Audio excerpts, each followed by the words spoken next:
to things, then that's kind of when things took off. And I got that bug, to be honest with you, probably when I started working with Avid, well, first at Baxter Bioscience, and then when I left there, Avid Bioservices.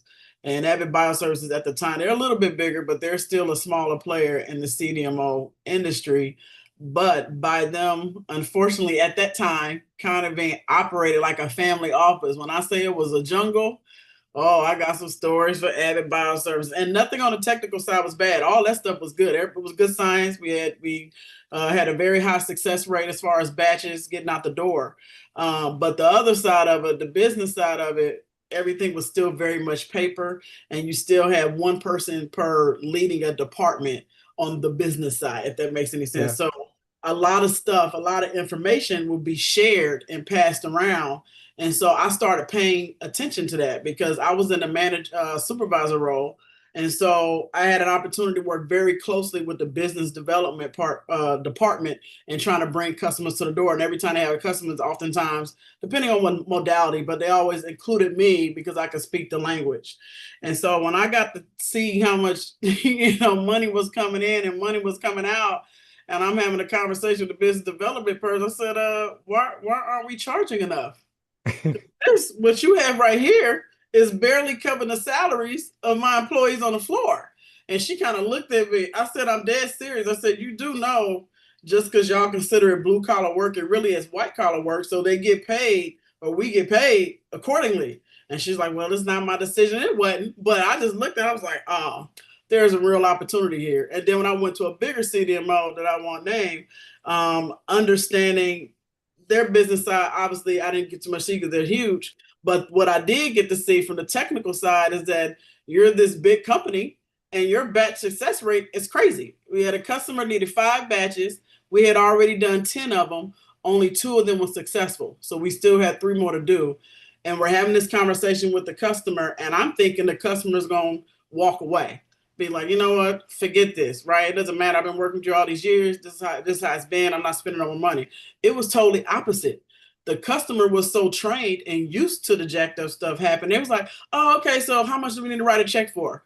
How many batches did you can get if we, invest in just another 10? And I was like, I was like, oh, here's the opportunity for me to change this around. And I was talking to somebody the other day and I likened it to, kind of like the McDonald's story, right? Dude was selling the milkshake machine. He popped up at the burger place, got his meal within 5 minutes, and he was like, oh, y'all really got something. And then, of course, he used it for bad. Me, I'm looking at, I'm doing the same thing, but I'm using it for good as far as trying to make it more efficient, trying to make it more transparent. And what most CDMOs would hate me to say is bring down the cost. I feel like the CDMO business is definitely a business that you can make money off good quantity of Mm. customers and consistency of customers versus and having great quality versus you focusing on how many line items you can charge the customer for, including when they decide to walk out the door. Yeah. Yeah. So, You're a full-on business person right now. So basically, you made an excellent transition from scientist into business and bring both sides together. There is another line that I liked in your bio, and thank you very much for sending so much material. It was so easy to prepare because you are so well prepared. The line is you describe yourself as the first African American queer woman to lead a biomanufacturing company. And you basically pack a lot of history, identity, and courage into this sentence. When you hear this sentence, how does it land with you personally? I think it's still a little bit surreal and unbelievable.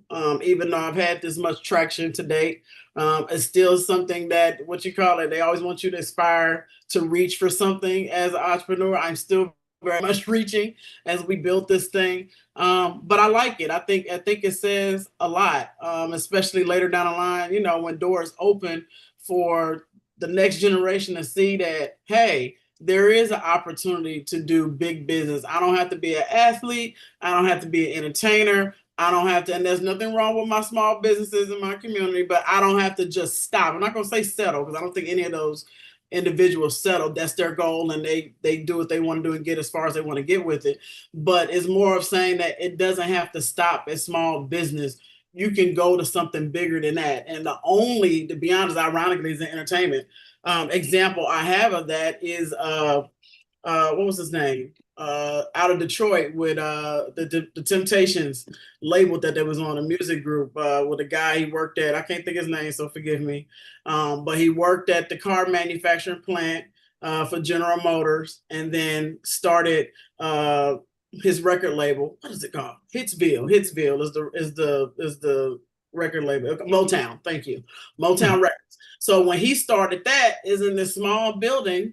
Nobody ever knew that every song on the radio was coming from this one small entity in Detroit. And so I kind of feel like I'm kind of following his footsteps. Same time with Dr. Percy Levon Julian, because it's just a different time, right? You can go and ask investors to put up money. You have social media so people can kind of follow along with your journey.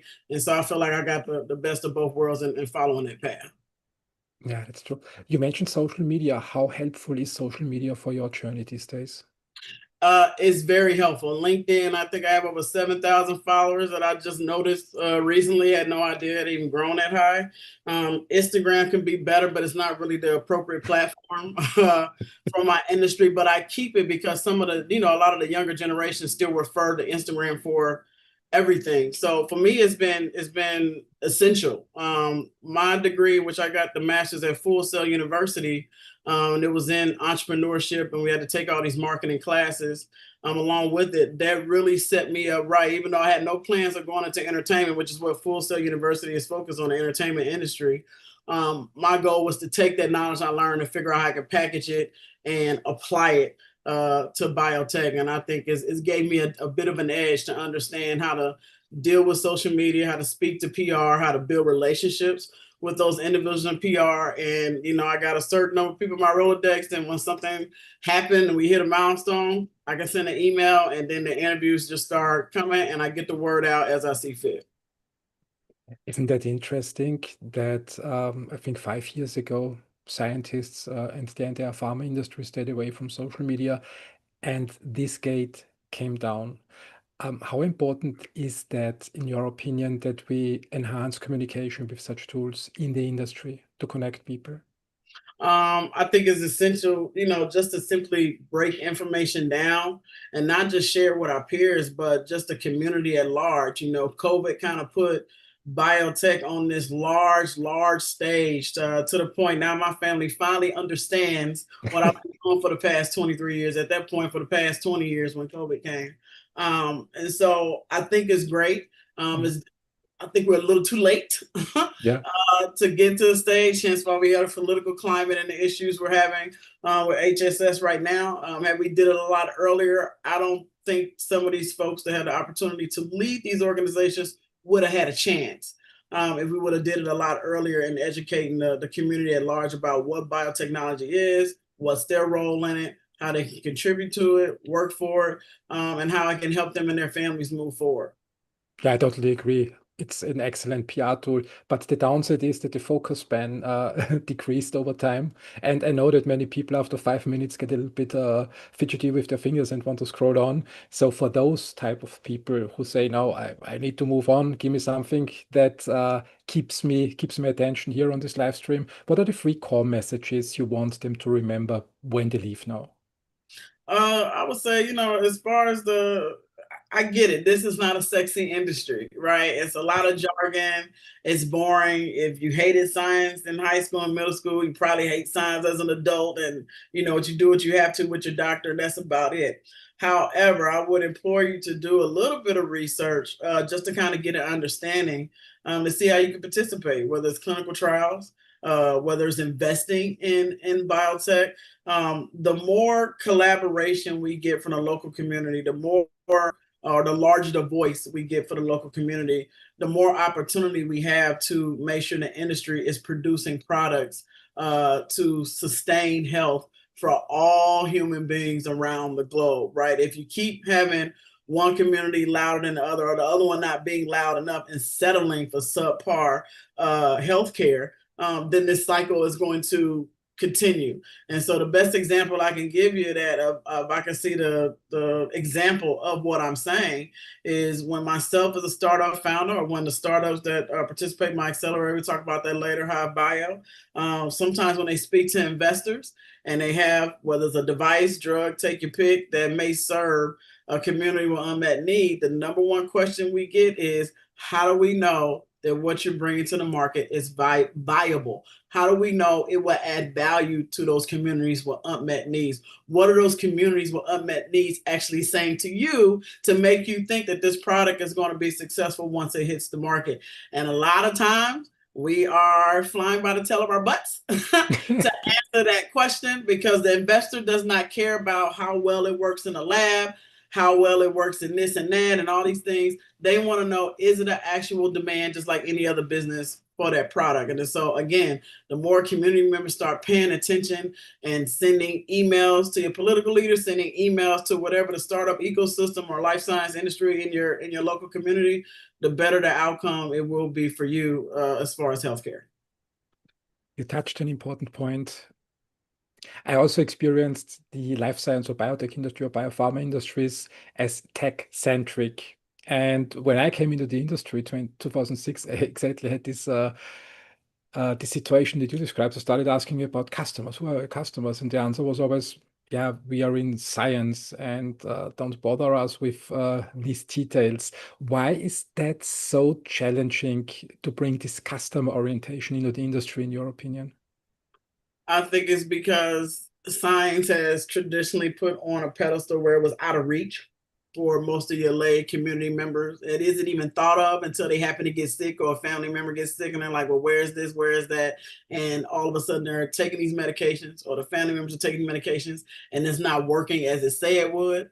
Also later down the line, depending on, how serious the situation you're in, when it comes to human clinical trials, is very black and white for lay community members. Either I'm not finna do this because I'm not finna be a guinea pig, or I want to do this and they're trying to force their way in, but they don't qualify to be in a clinical trial for different, various health items that may be attributed to their negative situation versus what the trial requires for the drug to actually work on you, or for the device to be effective. And so we have to do a better job in making sure that there's a step-by-step opportunity to start teaching this stuff from the ground up, so they can get used to just hearing the terms, right?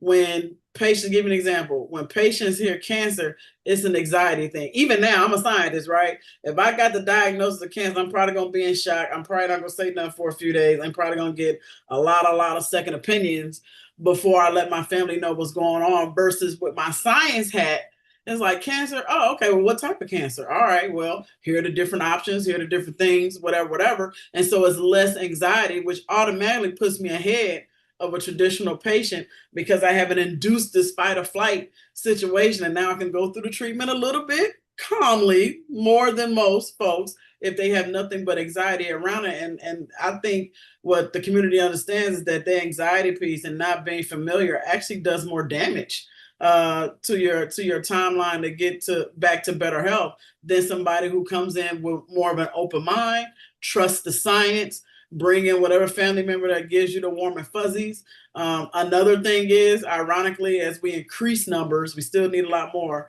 Black and brown doctors. I got a family member right now that was diagnosed with stage 4, I think, cancer, stomach cancer. Sorry And to hear that. turns out he's had it for a long time, and he did not tell us until it got to stage 4. It wasn't stage 4 at the beginning, but when I asked him, why didn't you do the human clinical trial when you had the opportunity to do so, because it's a very treatable form, and his answer was they weren't going to use me as a guinea pig. But he has doctors, I can count on both hands on that particular side of the family, that I got doctors and nurses, and with me, scientists, that could have informed him appropriately if he had simply opened his mouth and asked. Yeah, These are the things that can be prevented if we're able to have more of a better dialogue and people get more familiar with the terms in our industry. Yeah, sorry to hear that. It must be hard, stage 4 cancer.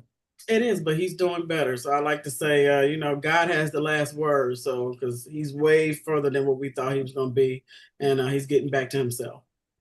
Yeah, that's good. You mentioned your family, and you said both hands, nurses and doctors and scientists. Tell me more about your family. What's your background? Ooh, we come from a rich family. I guess you say entrepreneurship is in the blood. Now, my dad's side, you had preachers, you had painters, you have educators, you had people in engineering and all that stuff working at the steel mill. On my mom's side, we got doctors, we got lawyers, we got business executives, we got educators. In fact, my uncle was a somewhat of a civil rights activist, and he was the first Black superintendent down in, I think, Indianola, Mississippi, for their public school system at the time. He just got recognized for that again. So we kind of got a broad spectrum of leaders and what you call challenging occupations, especially during their time, because all these folks I'm mentioning are in their 60s and their 70s at this point. So imagine what they went through when they were coming up and going through the industry and trying to make their way. And I'm very grateful for that because I feel like I'm embodying all of that in my way of doing both science, medicine, and business. Yeah, they really had it hard. I mean, when they're in the 60s and 70s now, this was the last century then at the end of the day. Yeah, Yeah, so they my worked their way my up. yeah, so as we talk about the museums and slavery and all of that, my great grandfather was the first generation of his family to be free. His Mhm. parents were slaves. We still have our land on my mother's mother's side, and my mother's father's side. The land where my grandparents were raised on. We still have it in our family. We still celebrate on it, and a good majority of family members that are my mother's first cousins and all of that, and some great uncles still live on that land. So we pretty well rounded with some of the benefits and privileges that we have. You grew up in Gary and Houston when I read through your Yep, born in material. Gary, Indiana, raised in Houston, Texas, high school in Atlanta. Yeah. And when you think about how these environments influence entrepreneurs, you're always I'm a little bit divided. Some say um, family history is not important to become an entrepreneur. Others say, no, it's good to have a priming in your family. What's your opinion with your history? How much did your family history influence your decision making and contribute to your success? It still influences my decision making right now. As I look up, I took a picture and I just received this. And what was that? The family reunion was in 2024, I think, on that side, my mother's side. And so I found some pictures of my grandmother when she was 20 something years old. And if you think about, people don't think about that, right? You're used to seeing your grandparent as the old person. So when a person gave me the picture, they had to point to me and say, "That's your grandmother at 20 something years old." I'm like, "Oh, she's a foxy lady." Then there's this other picture of my great grandfather, which is my grandmother's father, and he's standing here with his cowboy hat between his legs, and he's excited because he's like, I don't know what happened, but he's like kind of like jumping off the ground. And every time, excuse me, I look at that picture, I know that I can keep going. And the reason for that, the background of his story was he had so much land. If you've ever been to the northern part of Mississippi, you know about Highway 78 that runs through Mississippi, through Louisiana, Alabama, and so forth, or Alabama and into Georgia. The folks wanted his land so bad, they burned down his house 3 times. Mm. Two, like actual brick, stick, whatever it was, type of house. The third house was a mobile home. And then this last one that we literally just sold, I would say about 8 years ago, was in pristine condition, was another mobile home. And at that family reunion, when they gave me this picture that I'm talking about, I said, wow, they always said that he didn't know how to drive. He only knew how to ride horses. And he would ride his horse to Oklahoma. I heard these stories coming up. And I got a chance to meet him before he died. He was like 100 some years old when he died. I was like 6 years old, 7 years old. Oh no, I was a little older than that. I was like 11, 12. He died after his daughter, my grandmother. And so what happened was me looking at that picture and hearing these stories about him riding to Oklahoma, and no, everybody's saying, we don't know why. He would just go and then he would come back. And I put it together. I said, I know what he was doing. He was riding to Tulsa. He was putting his money in the bank because he had a general store, a full ranch. Okay, he had all this stuff on his land, and he refused to sell it to the state of Mississippi or whoever was trying to buy it at the time. But when they burnt down Tulsa, and he has, I think it's like 15, 16 of my grandmother and her siblings, he had no choice but to sell that land to help build Highway 78. So here we are, Highway 78 today. We still got large patches of land with different family members living on it. And whatever's left at this point, it only can be sold to family members. We can't sell it out to family. But every time I think about that story and what he went through, I know I can keep going. I know that what I'm dealing with ain't nowhere near what he dealt with to allow my family to thrive and get us to where we are today. Thank you for sharing this story. I think it's important to remember people that whenever we think nowadays, we have it hard to remember that our grandparents, they went through real hardship. Yes, and my grandfather, my mom's father, the way he came up, he was a little bit more privileged because he had lighter skin. So they got a chance to go to see the doctor. You know, had a doctor come to their house because that was the privilege back in the day. And then as he got older, and they all got drafted into World War II at the time. So when they came out, him and his brothers kind of split where they moved to. Some went to St. Louis, some went to California. And then obviously my grandfather and three of his brothers went to Gary, Indiana to work in the steel mill and start their families. And what I found out growing up is that he worked two steel mill jobs full time, one in Gary, Indiana at US Steel, and the other one in Pittsburgh. I have no idea how he did it, but it helped the family out, right? Because when he retired, he had two pensions. So he outlived his pension. He just passed in 2023 at 93 years old. But if he didn't have what he had, I don't think he would have been blessed to be able to live the majority of the end of his life with family before we had to transition him to a nursing home. But it's things that you think about with that. I mean, he literally broke his back to make sure his family had what he had. And we still have the house that my mother grew up in the family. We've renovated it. We have a family member living there. These are the things that add value and give me motivation to do what I do in my industry. Did I understand it right? He worked two jobs in steel mills at the same time? Yes, and he's on the floor. He's not in management. When he go work in Pittsburgh, he had an apartment that he would share with his buddies. They split the rent. They would stay there for how many days, and then he come home and still had to work at US Steel, another full-time job to raise And, 5 kids. and it was definitely not 32 hours work week back then. Oh no, you know, he was, I mean, his son right now, my Uncle Junior still works those type of hours. He's slowing down a little bit. But no, we talking about 50, 60 hour Yeah. work weeks. We talk about getting all the overtime that they could just to live comfortable. Yeah, that's amazing. That's amazing. In your in the material you sent me, there was an interesting line for a title suggestion, equity can't wait. What does that mean for you? It can't wait. We're especially in this time that we are now, right? There's a reason why we're in this situation in our political climate. There's a reason why in the United States that race and sexual and all types of discrimination still exist is because there is a lack of equity. Most people, especially some of my Caucasian peers that may agree with this government administration that we have now, do not find value in other people other than themselves. And that goes all across the board, which is kind of crazy when you think about it, because America to the outside world is supposed to be the land of the free, the land of opportunity, the land where everybody can come here dirt poor and come over here and just pull themselves up by their bootstraps and make a way, whether you go get a formal education or not, right? And I think that was true up until a certain point, right? And the reason why I say that is, unfortunately, when we were still separated from an educational standpoint, from a red line neighborhood standpoint, they considered that equity, right? Because your value was where you lived at in your community, and their value was the opposite end of that. And then when we got rid of separation, started more integration, then we want to just keep the people of color as having less value and less equity because they felt like they weren't adding to the white community. They felt like the white community was adding to the people of color community.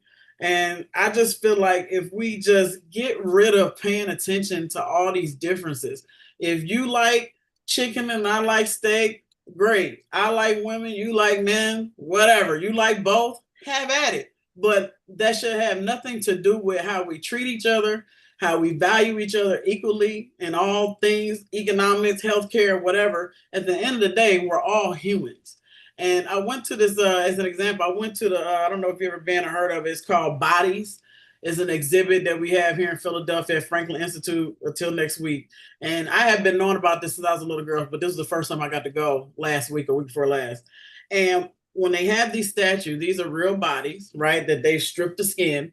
All you see is muscle, veins, and organs, and you have no idea what the ethnicity is. All you know is male or female by the genitalia that's displayed. If we started to think like that, we will get a lot further in civil rights. We would get a lot further in healthcare and medicine. It's still this what do you call it? Mindset, especially from a healthcare perspective, that we're less than, we're less smart, our stuff, our data, our genetics is less value, when it's quite the opposite. Everybody genetics is valuable. Why? Because we're all human and we can help each other.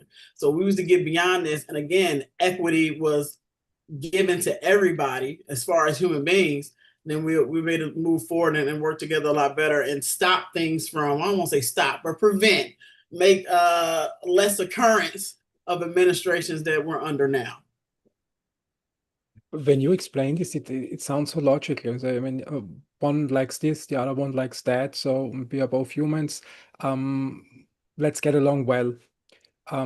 Ideas should win, and it doesn't matter who brings up the idea. As long as it's a good idea, we should pursue it.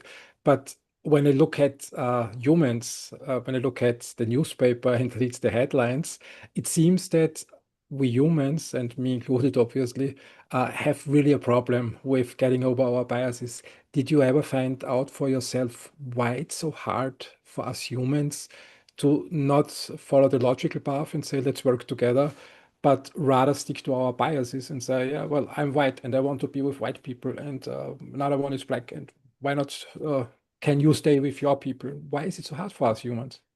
I think it's because that's indoctrinated in the blood of America, right? America was built off the back of African American people, or formerly enslaved African American individual or Africans at that time, and so we never quite got over that, right? And it's still kind of intrinsic today if you think about it.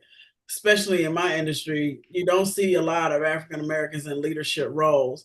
And then up until recently, especially when 2020 came, all of a sudden we saw surge in C-suite with people of color, but it wasn't anything technical. It was still like chief of diversity, chief of HR, and no disrespect to those things, but that still let me know that you didn't value what we bring to the table. And so I think one of the things that, as a person of color and queer person of color, we have to stop accepting things that are less par, or below par. We have to start walking away from opportunities. And anybody that has a story in entrepreneurship has had to make the hard decision to walk away from a very lucrative opportunity, but then the next decision they made got them where they wanted to be. But they had to sacrifice that one opportunity. So if we was to sacrifice, what I like to call the shortcuts in life and subpar things that our industry offers people of color with regards to employment, and we can hold out for that one that comes with more equity in it, then it will start to see a trend, right? Because right now, the U.S. still depends on people of color and their bodies. We have Spanish folks working the fields and doing the rural stuff as far as our produce and everything in between. Anything from maintenance and janitorial and all that, right, for Black and brown folks. And people still heavily depend on that, so much so that this administration a couple months ago, as they did the ICE raid, said, oh, well, if you work on a farm and, that owner of that farm can verify that you're a hard worker and then we won't take you in. What? That just made us sound even more ridiculous and still on this hierarchy situation when it comes to the value of people of color and what they bring to the table from a technical and intellectual standpoint. When we look at the industry from this perspective, I always like to emphasize that is in Europe and the United States, that funding is a problem and we need more funding. And now prices are in discussion in the pharma industry, which also might be a problem downstream that holds our industry back, because usually these profits go back into research and produce better therapies. But when we look at the problem that you brought up, that we have clearly a bias against colored people, how much do you think is this bias holding the entire industry back? I think it's holding us back from billions of dollars. And the reason why I say that is this industry is built upon developing. The way you really become a $1 billion company is that if the biotech asset, whether it's a drug device or whatever, has a wider audience, right?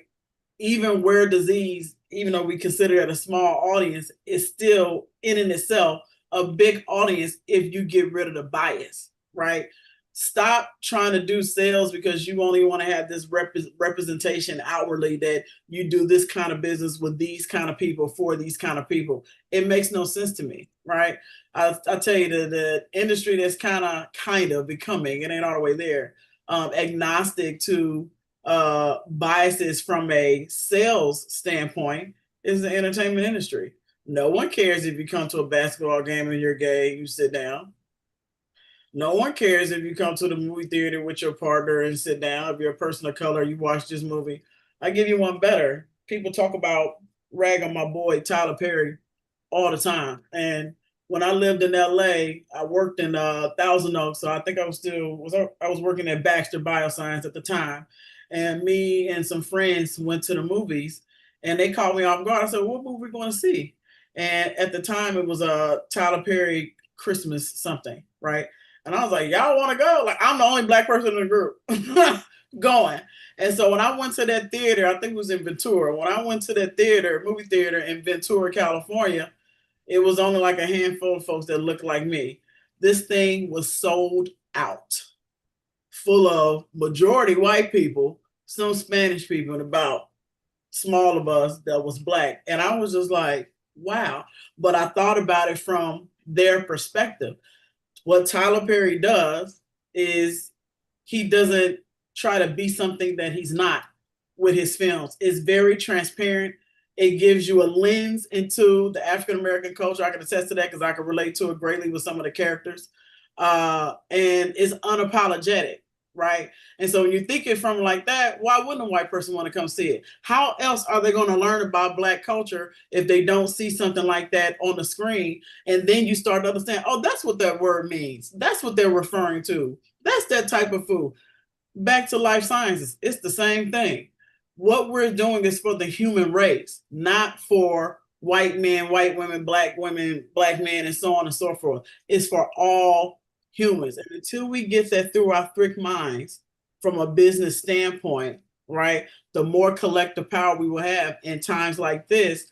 We're trying to course correct when things go wrong and they're not being truthful about the state of healthcare and the things of that nature in the United States and around the world. Yeah, that's true. You're right. And to frame it for the audience, from what perspective you're speaking, you spent 23 years in pharma and biotech. It's you mentioned Baxter, Yes. NIH, Amgen, Lonza, Jazz Pharma. Yep. Walter Reed Army Institute of Research, right at the NIA. I've been around from federal or Yeah. from government to commercial to small business with Abbott Bioservices to big boys, Amgen, Lonza, and Baxter. So you have seen it all from science, basic research, up to the market, from the government perspective, and from the business perspective, and from the scientific perspective. Yes, I kind of say that's a blessing to be that well rounded, but it's more common in people of color to have that well-roundedness because again it goes to the value and that equity piece.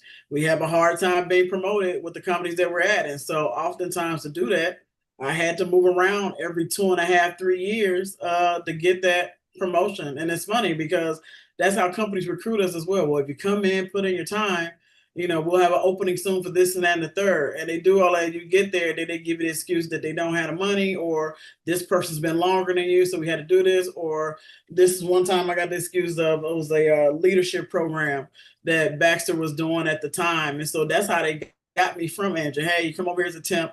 we'll bring you on permanently. And then if you're really interested in climbing the ladder, we'll put you through the leadership program. So I got there, did the temp thing. Then they made me permanent in about, let's say 90 days. I became permanent. And then the applications time came around for the leadership program. And this was a program where you went into different departments, 3 different departments in a leadership role. And you stayed there for, it was 90-day, 3 90-day rotations. And so when I applied for it, I promise you probably that next week, and I'm not thinking, I'm putting the paperwork and I'm doing my job. I come in the next morning, I got all these people in this by the office of your assessment where I can see through the screen. And it's like all of management. I mean, like high up, you got HR, you got my supervisor, you got the manager, you got somebody higher up than that, senior manager. I'm like, oh, I'm thinking somebody died. I gotta tell me something like, what's going on? And it was like, well, we're disappointed in you. And I was like, disappointed in what? It's like, oh, you applied for the program and we really wanted you to climb the ladder the traditional way through promotion and go from team lead to supervisor to manager. And I was like, okay, well, just take my, I'm naive. I'm not paying attention. Okay, well, take my application out the running. Never got promoted. When it came time to get promoted for an opportunity, they made me go down to third shift, which is overnight, which I did. I had to basically build a department from the ground up as a team lead interim type of supervisor, and then come back to day shift 3 months later, interview for the permanent supervisor role, offering to tell me that we can't give you the role because we have somebody in the leadership program that needs their role because they're graduating from it. Make it make sense, but that shows you again, it's the equity and not valuing what I had brought to the table to even be in a position to qualify for the role. When we look at it from the resilience standpoint, what did you learn from these situations? I started to learn that one, the way to get promoted successfully, anyway, not just to be qualified to go through the interview, is that you really had to build relationships, right? It's not about just putting your head down and doing the work, which is oftentimes my community members are told, do the work and you'll get recognized. And it still doesn't work today. You have to build relationships. Two, make sure that you value what you bring to the table. Don't sell yourself short. Don't compare yourself to anybody else to say you don't do it like them. You value it. And that's what helped me get promoted outside of those jobs, right? I value myself so highly that every time I got told no, I found another path to get around that so I can get the yes that I wanted to get to. And then last but not least is understanding, the best way I can put it is timing. And I don't mean the appropriate time for you to get promoted per the time of that company. That is not what I'm talking about. Timing is, what is the timeline for yourself to hit these milestones personally in your life, right? It's very easy to look at it when you're coming up through school, right? Into grade school, teenager, college. You can see it laid out about how long it's going to take you to finally get somewhere where you can get a job. But when you become an adult, there are no more timelines. It's if you don't create them yourself, right? You got to create the strategy. You got to create the timeline. And then when you know yourself that you're ready to do something, act on it by any means necessary. Don't let nobody stop you. Don't let a no deter you. Figure out what you need to do. And I give you an example. Do you watch Gilded Age on HBO? I don't think so. I haven't seen it. Watch it. It's set in like the 1800s in New York, and you got these elites, whatever. And at that time, you already know what's big business. There's the trains, it's transportation, basically, right? And so it's this one character guy built himself up. He owns the largest train line company. And at this point, he's trying to expand his train business into California. And he has this assistant, and he's telling the assistant, hey, we need to do this. Well, the market is crashing at the time, all the stuff going on, people are pulling out. And the assistant said, I think it's time for you to pull out. And the dude fires him. He said, you're fired. He said, your job is to find a way when everybody says there's no way, you're fired. So he brings in his son. His son goes out there to California, still trying to drum up business. And they have these papers because there's mines, right, for copper and things and that hit your gold rush, whole thing. And so the dad of the trainer, one that owns it, had bought these mines. And he's like, I'm just going to sell them off for cash. I'm only holding on. I don't care what their value. Well, the son asked for them to do another study. Can you survey these mines and let me know are they worth it? Because he noticed the studies were old. Does the study, finds out it has all this copper, is worth thousands of dollars. So that's equivalent to millions of dollars today. And that's what got the deal closed. He found the way when everybody said no, when the whole world was against him. And so I feel like I do this, and I'm very good at doing it. You tell me no, I guarantee you I'm going to find a way around that to get what I want. And if I hadn't done that, I wouldn't be where I'm at today as far as working with the governor and the things that we're trying to do as far as building up that life science park here in Philadelphia. These are four important points that you mentioned that I think are rarely recognized as, would say, career accelerator. It was building relationships, value yourself, timing, and going against the crowd. Let's dive a little bit deeper into that and start with relationships. Why is this so often overlooked? I mean, it's so easy to just dig your head into your lab or into your work, but why do people forget to build relationships? Why is this so important for a career? I think scientists by nature, we talk about collaboration, right? But it's so competitive, even at the bench top, right? You're trying to get into that journal publication. If you're in traditional commercial farming, you're trying to get with that leadership head to green light your R&D project and things and so forth. But without relationships, right, nothing's going to get done. You cannot do it by yourself, especially with what I'm doing with building out this life science ecosystem. Like, I went through it alone, and I had some people that I was working with and it won't work it out. So I had to change it up. And so once I got with the right people, then it attracted I wouldn't have got that $2.5 million if I did not do a partnership with Urbane, and additional money we've raised since then. I wouldn't have got the $250,000 from the Knife Foundation without those relationships with World Upstart Impacts and Launch Bio. Like, in order for the thing to work, you have to use your relationships. That is your leverage all day, every day. Sometimes a person will be willing to do business with you simply because you do business with somebody that they want to do business with. I get that a lot. And so it's the relationships piece that's super important because you can't do it alone.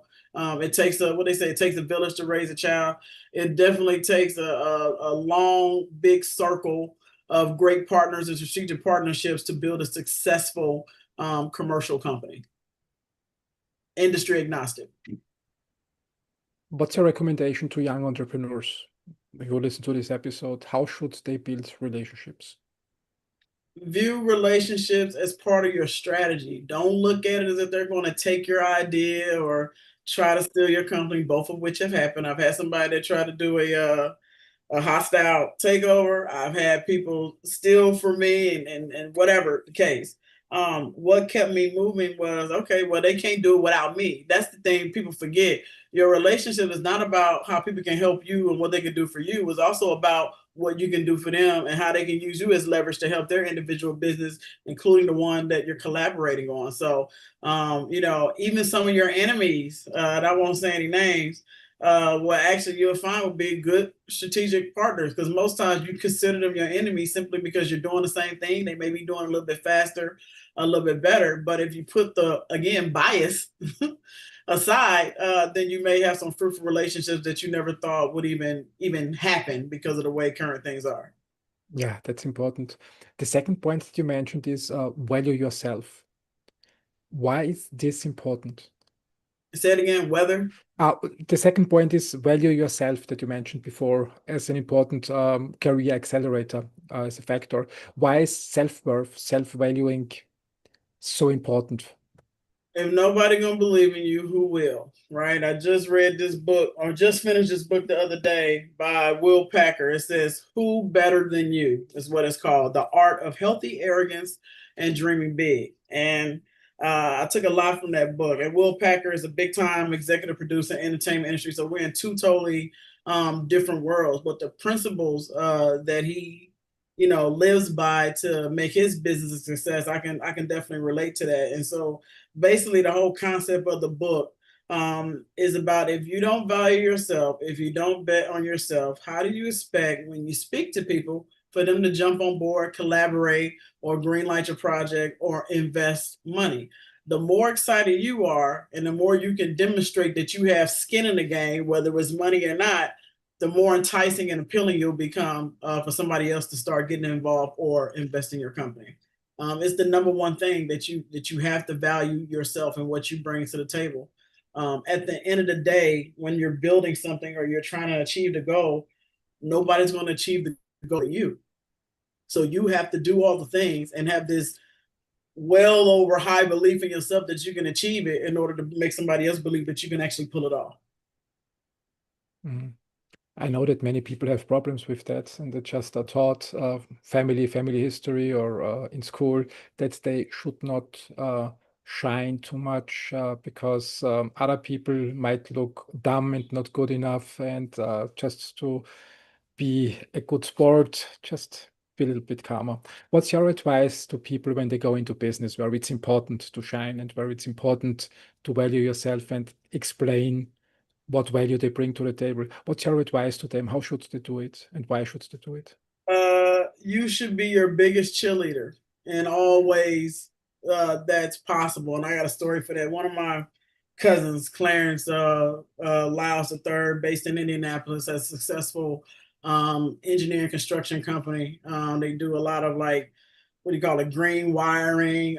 They've built their business pretty much off of government contracts. And he's like one of the major vendors that handles the maintenance when it comes to construction work, wiring, whatever, at Indianapolis Airport. And so he told me a story. He gave me a similar story. He said, Tia, back in the day, I wouldn't celebrate myself. He's like, I'll buy nice things for myself. He was like, but I wouldn't wear it. If I went to a meeting, I would go in the meeting in my pickup truck for the contract versus riding in my Range Rover. And I was like, huh. And he was like, yeah, I only use a Range Rover when y'all come in town at the time. So I said, well, why was that? He said, because I was told not to, keep it like this. And they gave me a better opportunity to get contracts and blah, blah, blah. He said, but the minute that he started wearing the things that he liked to wear and pulling up to the business meeting in the Range Rover, his business upticked like this. And so the reason why I bring that up, and my partner is giving me that same knowledge. But the reason why I bring that up is there are different items when you're meeting someone that gives them the information about how good your first impression is to them. And for everybody, it's going to be a plethora of things.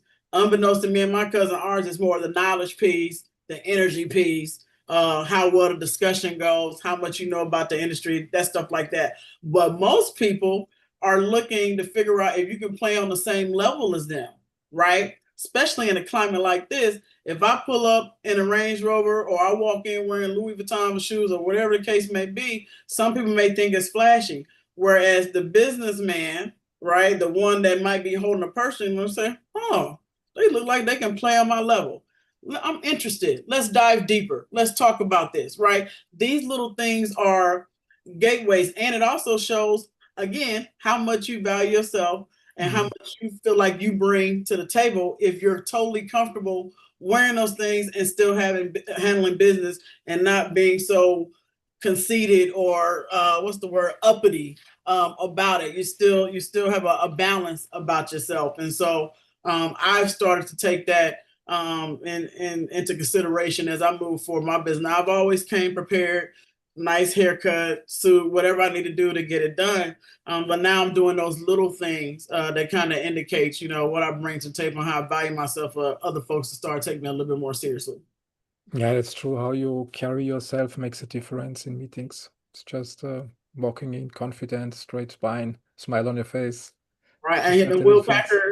Will Packer talks about it in his book, and it goes back to who better than you? If you can't show up for yourself at minimum, Yeah, how do you expect people to show up for you?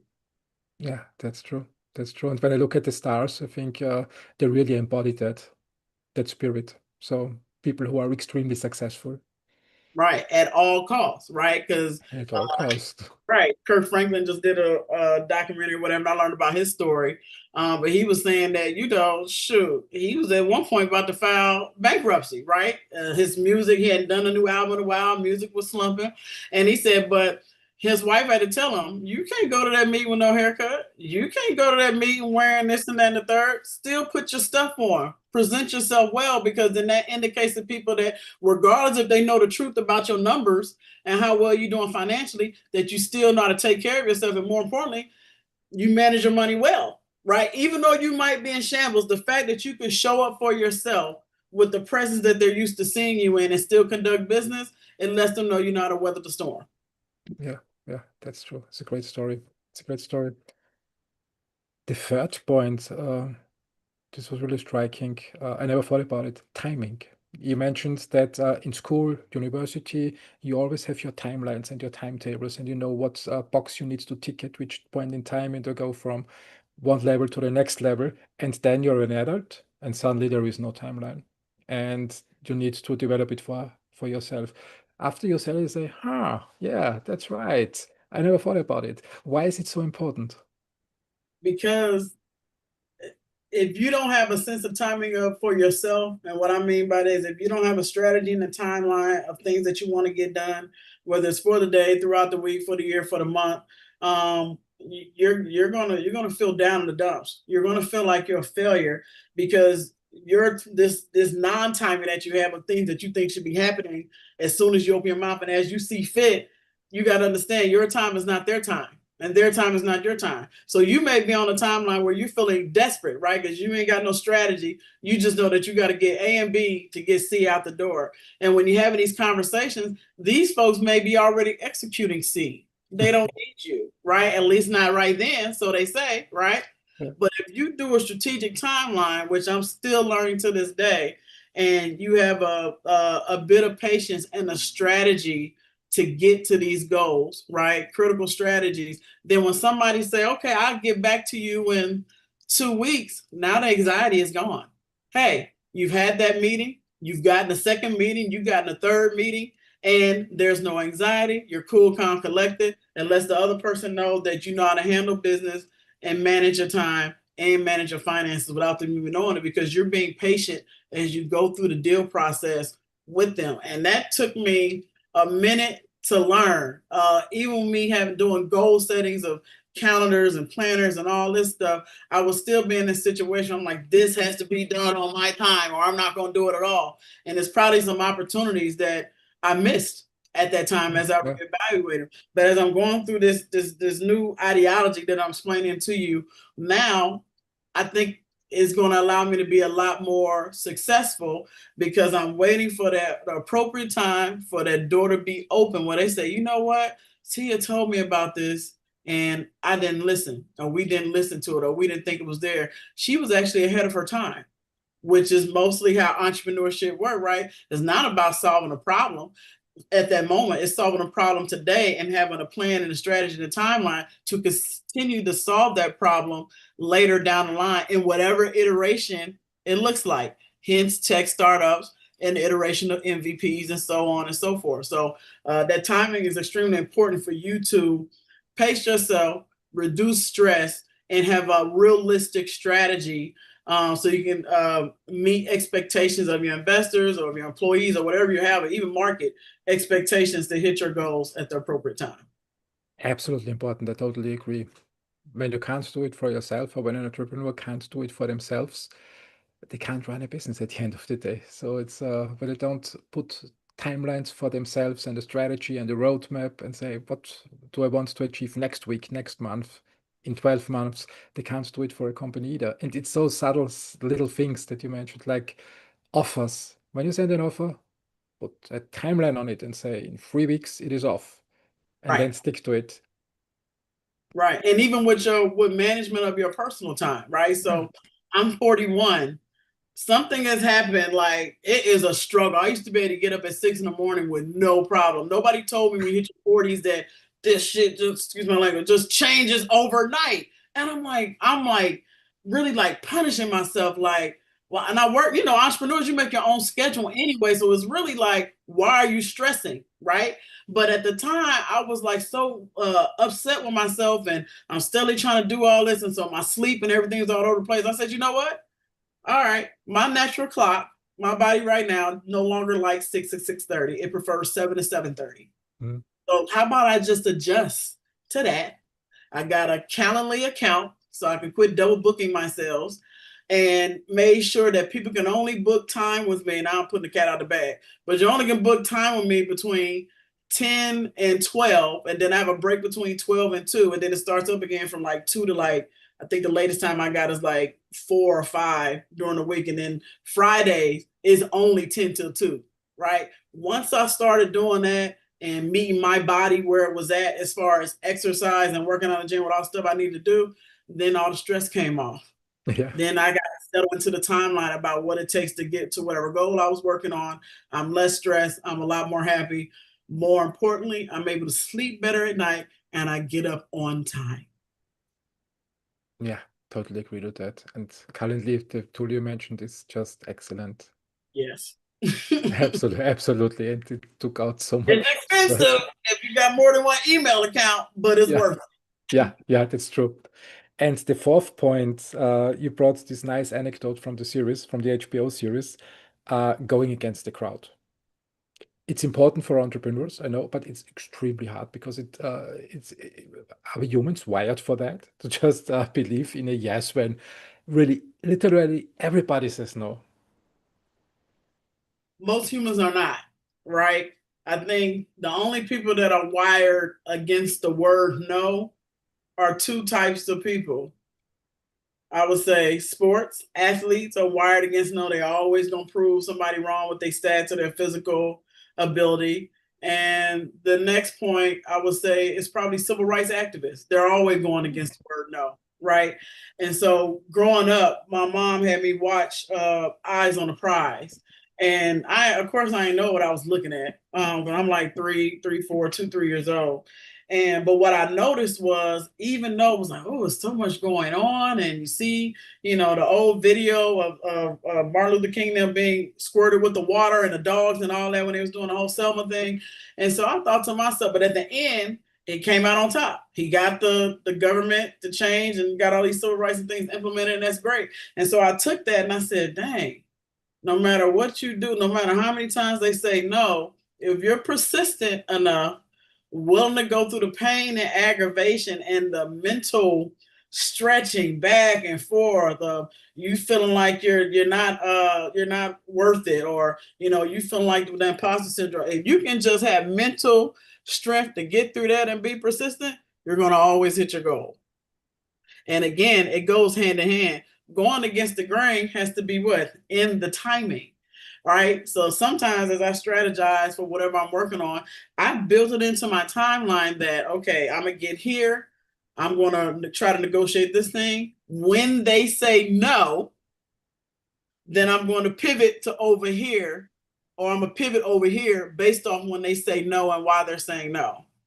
Like that takes strategy and mental fitness, right? To understand that if they said no, the door is it ain't all the way closed. There's a little bit of opening depending on how they respond and depending how you pivot to meet their needs to get to the goal that you want. But understand, anytime you're trying to do something innovative, you're trying to do something out the box, you're trying to present something that's never been seen or heard of by whoever you're talking to, you need to always expect that it's not going to be easy. There's always going to be no's. It's how you respond and react to those no's to get around that.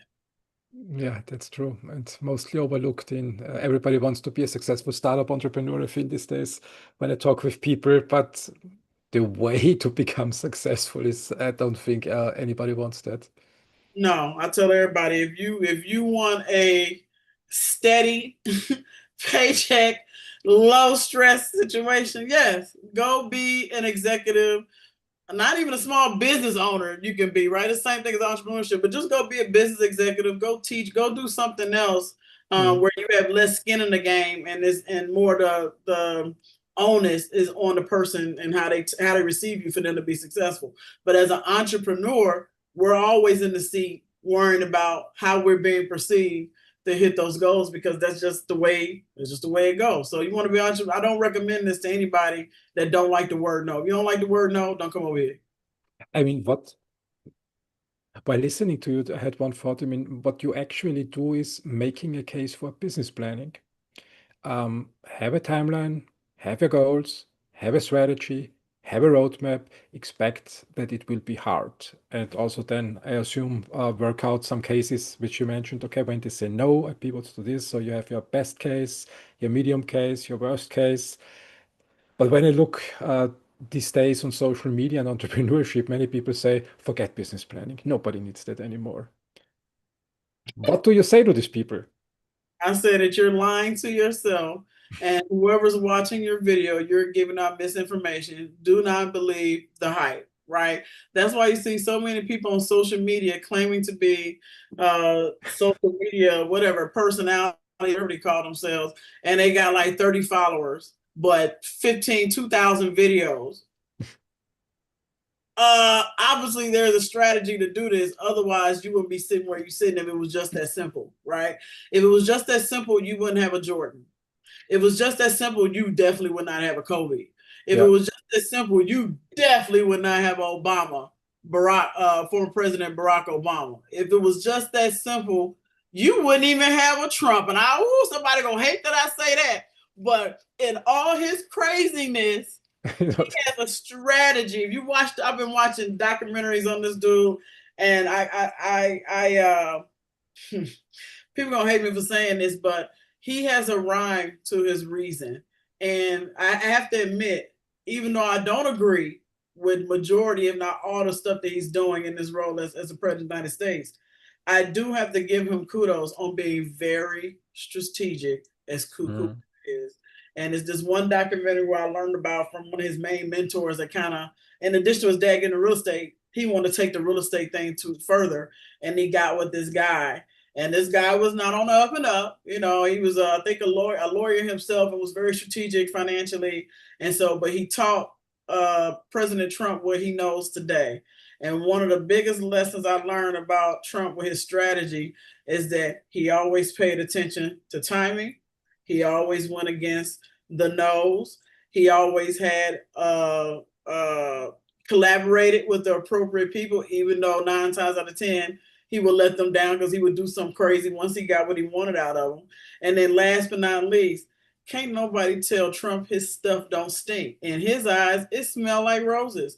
That's why he feels so comfortable saying some of the most absurd things that he says. And it's crazy because when you look at it from where he is now in diplomacy and dealing with Ukraine and Russia and all that, they don't really, what's the word? They may become shocked at what he says, right? But they don't get so frustrated where they act out of character. Putin is the most calm.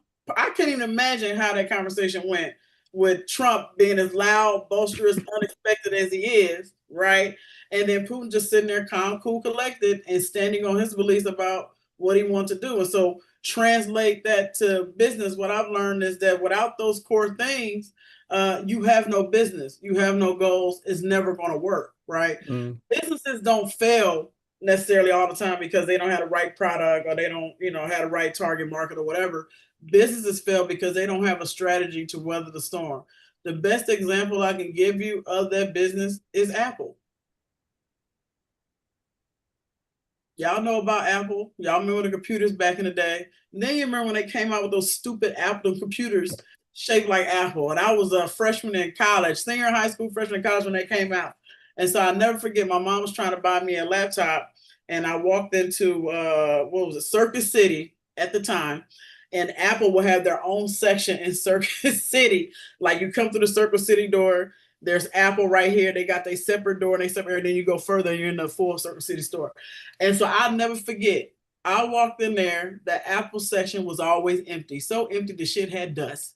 I walked in, I told the dude, I said, do you make any money? He's like, nah, I just basically come here and collect the check. Don't nobody want this shit. Straight up, excuse my language. So I look at that, but then when you look at it, as soon as they came out with the iPod, everybody forgot about the ugly computer, right?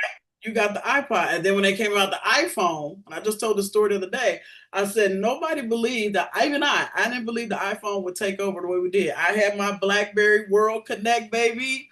My friends had that Palm Pilot with the pen. And, we used to, can you do this on your Palm Pilot? Can you do this on your BlackBerry? Apple wasn't even in the conversation. So much so, they only had one provider, AT&T. Everybody else said no. Till today, the iPhone is with all providers, with all tiers of economies, right? And now we can't live without the thing. We don't know what to do. You got 2-year-olds that ask for the iPhone and iPad before they ask for a bottle. History is done. Again, Apple knew what they was doing. They had a strategy. They had a timeline. And they were used to going against the grain when somebody told them no, including the market. Yeah, this is Smart words, wise words. You mentioned Michael Jordan, Kobe Bryant, Hmm. Barack Obama, the current US president, whose name we don't want to say, um, Steve Jobs, Apple, and they all had a plan, a strategy, a goal. And they pursued it and were ready to take pivots and do whatever is necessary. And your best example was a long story about Donald Trump. Um, he builds relationships, and when he doesn't need them anymore, he replaces them with new relationships to pursue his goals. And a startup entrepreneur must basically do the same, but expect a lot more no's. Because Right. when they want to do something that's game changing, the whole world will be against them in the beginning. Yeah. And Even Jesus was hung up on the cross. They told him. yeah, it's the best example, basically. Yeah. So you had a career in biotech, in big corporations, and then you decided to step out of the industry and start your own thing. Yes. What sparked this idea in you? Whew, that was not an easy decision. Let's just say my time at Lonza was very dynamic and interesting, and I only lasted a year for personal reasons. And so I had moved to Jersey to be with my partner at the time, and I had gotten a job at Jazz Pharmaceuticals in Philadelphia. So it was an hour and a half ride, 2 hour train ride. So I would take that 2 hour train ride and go to work every day. And during that, it was like a repeat of some of what I experienced at Lonza. And I was like, what is the deal? Why can't you ask me for this thing? I give you this thing, you implement it, you use it. And then when it comes back to some type of reciprocation, I'll say, of me turning a contract job into a full-time job with benefits, you come back and say, I'm not qualified. How, Sway? How do I do an interview? And you know, the interviews in biotech, and ain't just no one or two. It's like, especially when you get up in leadership with the senior managers, I had about 4 or 5 different interviews, had to submit paperwork to demonstrate that I knew how to properly do a process development, process changes, non-conformance. I had to submit all this stuff. And so then you come back to me after I give you something that helps your company out to say that I'm no longer qualified. We're not renewing the contract. And on your way out, can you train this person that we're hiring? And when I looked at that person's resume, it does not match up to mine at all. But you want me to pass on the knowledge to them because that's your homie. Yeah. So I was like, you know what? It's time just to start my company. I had a good amount of savings. I thought I was gonna be okay. And then COVID hit because that was October 2019. And so COVID helped me in 2 ways. One, I mean, you didn't have to spend as much money because you was at home, but you had to stretch it out to pay your bills. That's one thing. Two, it gave me more time to try things out with LucasPye BIO. So, you know, I did my first pitch competition. I think, that was going to January 2020, run a little $13,000 check and put that to use to raise more money and to get my name out there. And it worked. Even did a partnership with a university to try to do some process development work and get some customers through the door. That did not work for several reasons. But the whole point is, me making that transition was not easy. And I learned early on that there was going to probably most likely be multiple no's, multiple pivots, and things that may be out of the box that I think, no way that's going to work, that actually works. I think this is the interesting point in every entrepreneur journey. You start your thing, you have high hopes, and then you get one no after the other. Mm. What did you do? What was the signal, or how did you recognize the signal that kept you going? Did you say, no, it's the right thing? Everybody's saying no, but actually, because of this signal, I think it's the right thing, and I keep going. How do you separate the signal in you from the noise all around you that keeps you on track? I think for me, what works best is whatever specific thing that they said no to within that, right? For those that gave me specificity, I would dissect it. So let me put on their hat. Mhm. Let me figure out why they said no from their perspective. And then looking at it, analyzing, and be like, so how can next time when this question come again, that science hat, HBCU training, shout out to Howard University, how do I dissect this no and transform it into a yes? Now, even with that, even with getting the answer, understanding that it's still going to take time to turn and execute that no into a yes, but at least I got a strategy of doing it. So the multiple no's that I kept getting when it was just LucasPye BIO is, where's the customer pipeline coming from? Where's the customer pipeline coming from? It took a lot of trial and error, including that strategic partnership that I had with Jefferson University at the time. And so what I learned throughout that process is this should have been my pipeline of customers with them. They weren't ready to do it. They had, their timing was jacked up because they were so focused on keeping the lights on, unbeknownst to me, for several years until it came out. And then when I looked at it from the customer perspective, I said, you know what? From the market, why would you tell me yes? Why would you tell me yes to start your project if I cannot provide you with a date that this facility is going to open? Because all I got access to is a small scale GLP manufacturing facility, right? So if somebody was to come to me, even now, like if I had a customer that I would have did back then, LucasPye BIO is still not open. We're just finishing phase 2 EPA testing on the land, right? So I said, what else can I do? How can I create this customer pipeline for myself? So that's how HelaPlex was born. Oh, well, I'll just go get my own pipeline. There's tons of startup founders around here, especially minority founders. So how can I build this thing? Okay, well, we got the name, we got this. We tried different collaboration strategies, didn't work. In the background, though, I'm mentoring several minority startups, women, different color, take your pick, right? About 4 or 5 of them. To fast forward, I joined, get invited to be a board member of Launch Bio. And I sit on that board for probably a year and a half, just doing more listening and whatever, right? I'm the lowest one on the total pole on the board. So I go through that process. I said, Launch Bio, well, you know, they need another line of revenue because you can't keep depending on sponsorship, right? So starting with the CEO, Rebecca Beatty, and then we co-founded Hive Bio. Boom. So she brings in World Upstart Impacts. They go get some money from the Knight Foundation.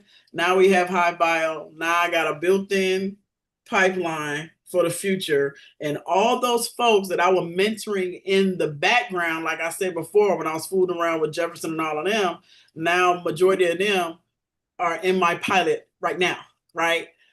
One of them from that group that I was mentoring all these years was the first one to raise money in my program. Cool. See what I'm saying about timeline, strategy, analyzing, figuring out what works, what don't work, and then learning from those lessons to come with a concrete plan to get there. Paying attention when the door opened. Rebecca Beatty was my door that opened, alongside the chairman of the board who greenlight for her to co-found Hive Bio with me. So we got that. And then I give you one that's more current today. Now, the whole time I'm pushing that we need a CDMO here in Philadelphia. We do not have one. We only have one in the state of PA. Okay. So that means all the companies here have to get their things manufactured either in San Diego, Seattle, Frisco, North Carolina, take your pick at the time. So we go through some collaboration with some folks that at the time I ain't really care to work with, but we had this opportunity for an EDA grant to become a tech hub. We collectively apply. The 2 black and brownest cities, Baltimore and Philadelphia, we get the title, we get no money. So we sitting there trying to figure out how we gonna, pivot for this thing. I've moved on, I'm doing other things. By this time now I got Hive Bio and I'm busy. Well, I'll circle back to the lead of that project, which is Tony Green at Ben Franklin Southeastern Partners. And we have a conversation about something else that I needed from him. And he brings up the EDA grant. And he said, Tia, it hasn't been publicized. Behind the scenes, we're being told to resubmit our paperwork and da-da-da-da. He said, but one of the things that's talked now, at least with the governor, is starting to put dollars towards biotech infrastructure. This is Governor Shapiro. I said, really? He said, yeah. He said, so, I just want to make sure that you stick to your day job. And I started laughing, right? I said, in my head, I'm like, I've been working on this thing since 2018. We're 7 years to get here. We then had companies leave Philadelphia and the state of PA left and right for this very reason. And now finally, what happens? Because of persistency, timeline, strategy, going against the grain, another door of opportunity has opened for me. Now we can get some additional funding on top of the 2.5 million that we got from the last governor to actually build this thing out. Great. Great work. Great work. So you're closing not only one gap, you're closing multiple gaps in your ecosystem and turn each no rather into an opportunity than an obstacle. Right. And I got one more startup to do that with, and that's Jackson Taylor. But that is a longer, patient, strategic effort. I believe that. When we stay a little bit longer with this dealing with rejection, because I think it's really, really important that people can learn from you. Was there one day a no that nearly threw you off track, which came in really hard? I mean, no's come in different forms and sizes. And if so, how did you recover from that? Yeah, there's some that threw me off track behind the scenes. Some personal notes behind the scenes that threw me off track too. So I'll be honest, the public eye would never see me fall off track. You would never know that I've been through these dips and turns until I had this conversation with you or another podcast for me to share these stories. And ironically, as all entrepreneurs do, you kind of stack these stories in your repertoire. So when you had these conversations, you can pull out one scenario, next scenario, next scenario. And the other reason why I would never let the public see me get off track, because that's business, right?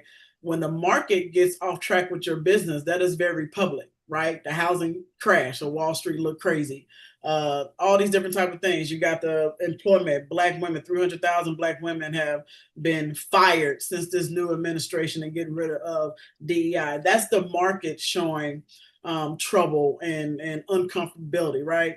As a business, the whole role is, especially as a CEO, the whole role is to figure out how you can pivot and adapt with what's going on and using that to your advantage. That's one of the key things that, again, going back to all those names, but especially our current president has been very strategic at, is making sure when the market says no, he's going to find his yes, and he makes sure that his yes from real estate, can't talk about the administration, but from the real estate perspective, he made sure that his yes was the only solution available to the people that he was asking something for, right? You had all that stuff going on, late 70s, early 80s with the housing market. You had Bronx looking like a third world country, and the mismanagement of properties, including his father, was a part of. But then he makes himself the only solution, and he gives, just like the Italian mob, he makes them an offer they can't refuse. And he says, hey, I can get investors to build decrease homelessness, increase jobs for construction work, only if you give me tax breaks in perpetuity. Everybody in that situation, because their hands were tied during that time that he wanted that from, gave it to him. Even the ones that said no at first eventually came back around, because again, he made sure his strategy was the only yes. Back to my story, and fast forward having that conversation with Tony Green. And it's more into that, but I can't share that. But that's the gist of it. Now there's opportunity for funding. And so I've been on this trajectory basically for what, 7 years. In that time, there's been Discovery Labs that was trying to come online. You had Jefferson that was kind of thinking about jumping into it beyond the preclinical stuff that they do now. And then you had the Navy Yard that was trying to attract a large CDMO name such as Wuxi and all them, and all that shit has failed.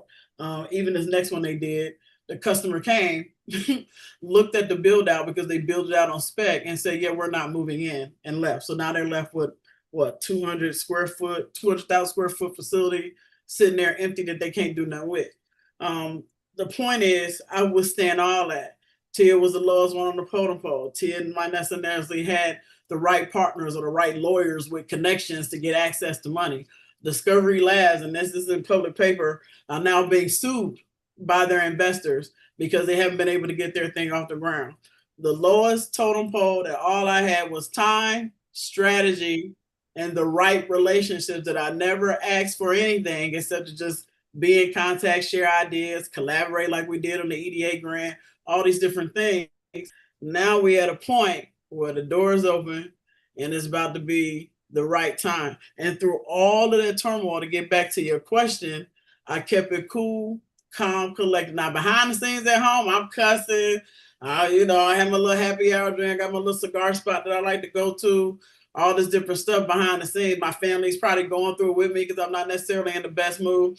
But forward facing, because I kept that cool, calm, collected face and made sure that I never displayed any aggressive or negative behavior towards the people that I build relationships with, that is paying off. And so that's the job of the CEO.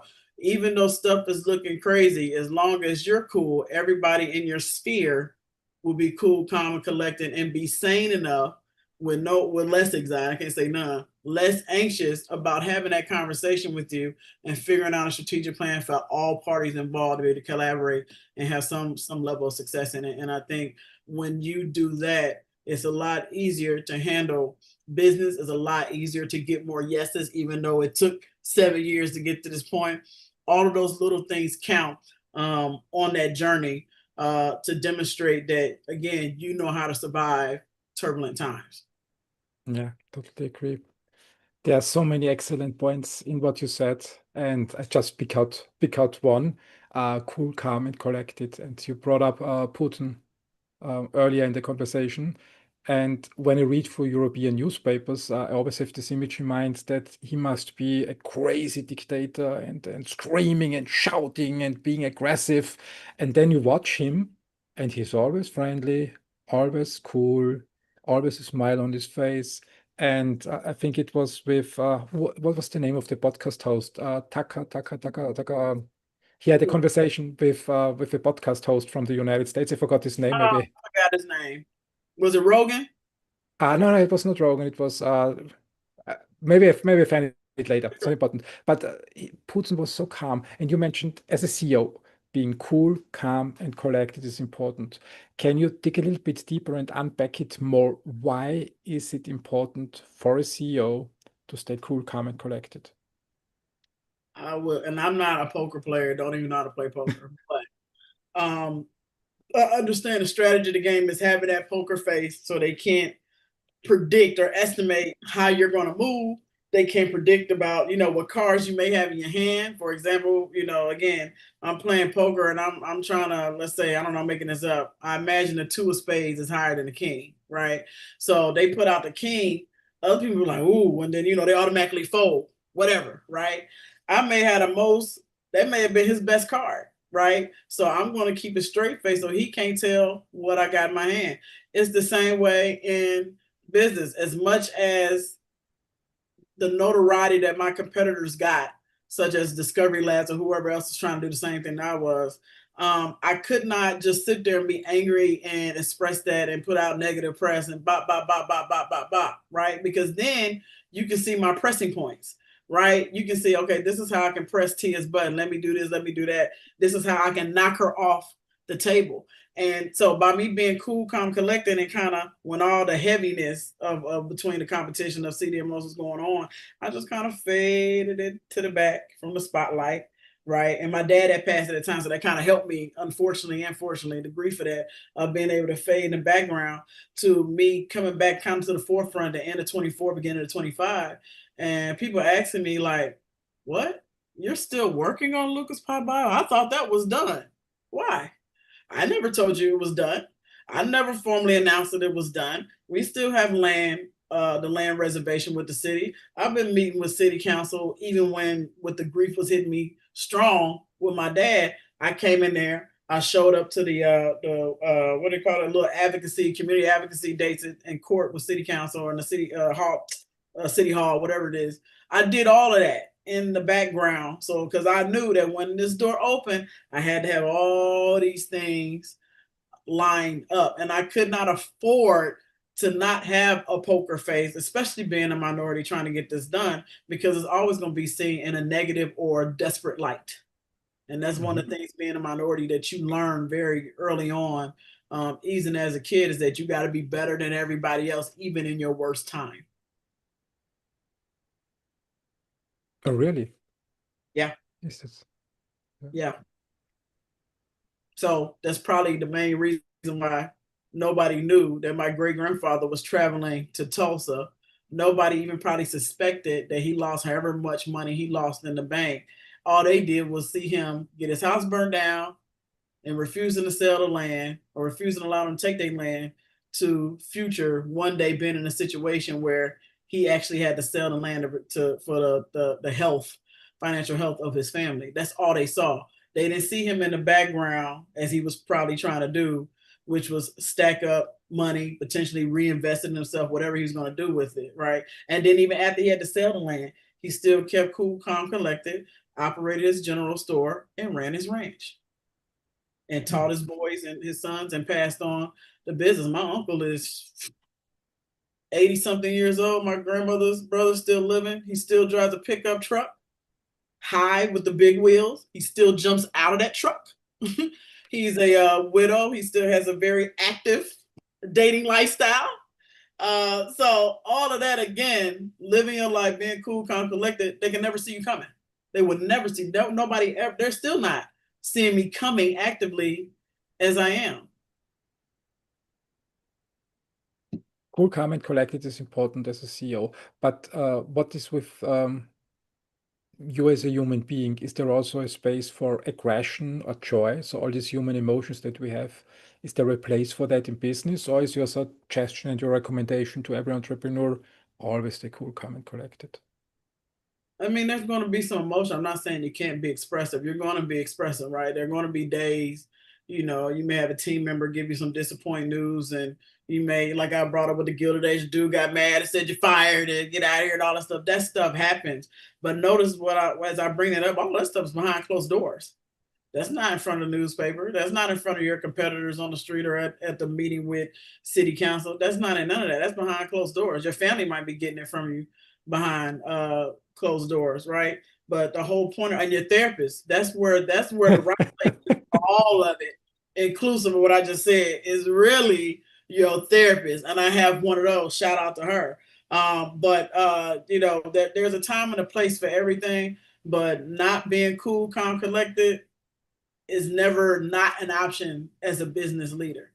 Part of being a business leader is being strategic, um, being knowledgeable, and also being open, right? So whether you got to pivot, collaborate, or totally do a 180 on something. But in order to be able to make those decisions on pivoting, 180ing, or whatever the case may be, you got to be in a state where you can think clearly. And I don't know anybody who's caught up in their emotions can say that they can actually think clearly through that situation.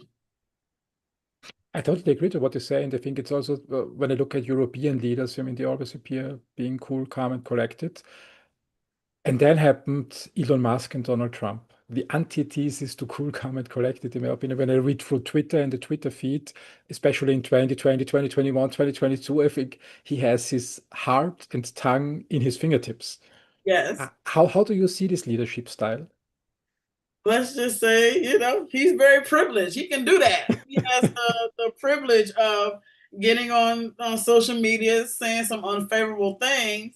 And, you know, I have to say that even though we look at it as emotional outbursts, right? Something unplanned, I think for him it's planned, right? Mhm. We're just so used to seeing the tone of his social media posts, and we assume that is angry or whatever. We don't know what his face is looking like when he's texting that stuff. He can be cheesing like, let me pull that one today on my bullet points and put this out. And oh, I know. And I bet you that's what I like that, because every time he does something truly radical on social media, the press comes running, which we know he likes a lot of attention. So, but unfortunately, with someone like myself, that could be negatively used against me, right? To the point where somebody may bring it in my face and say, oh, we saw that LinkedIn post, and you know, we don't know if you got the strength or the emotional EQ to handle the stresses of being a startup leader, as a CEO. Like, they will use that stuff against us. Investors will use that stuff against me. So again, I always got to be cognitive, and be aware of my surroundings and to manage those emotions and allow them to, as much as possible, Mm. to be expressed at the appropriate time in the appropriate setting. Yeah, that's what we all have to figure out. I mean, social media was not relevant in our industry before 2020. Then it came, and then you get all these different advices: be emotional, don't be emotional, be cool, calm, and collected. So there is still some things to figure out. When you look at successes, I mean, Elon Musk, I think he's about 300 million followers or something on X.com. Also, a phenomenon is Mr. Beast. I mean, what he did in 2017 and 18, um, making 10 hours videos, just counting numbers, and suddenly 300 million followers, huge success. It's what should we do with this in our industry? Does this have any relevance for us, or is it rather something where you say, yeah, it's nice in the entertainment industry, but not really appropriate in biotech? No, it's a program biotech. We're just too nerdy to figure out how to use it. Gosh, to even allow somebody to come and teach us that, right?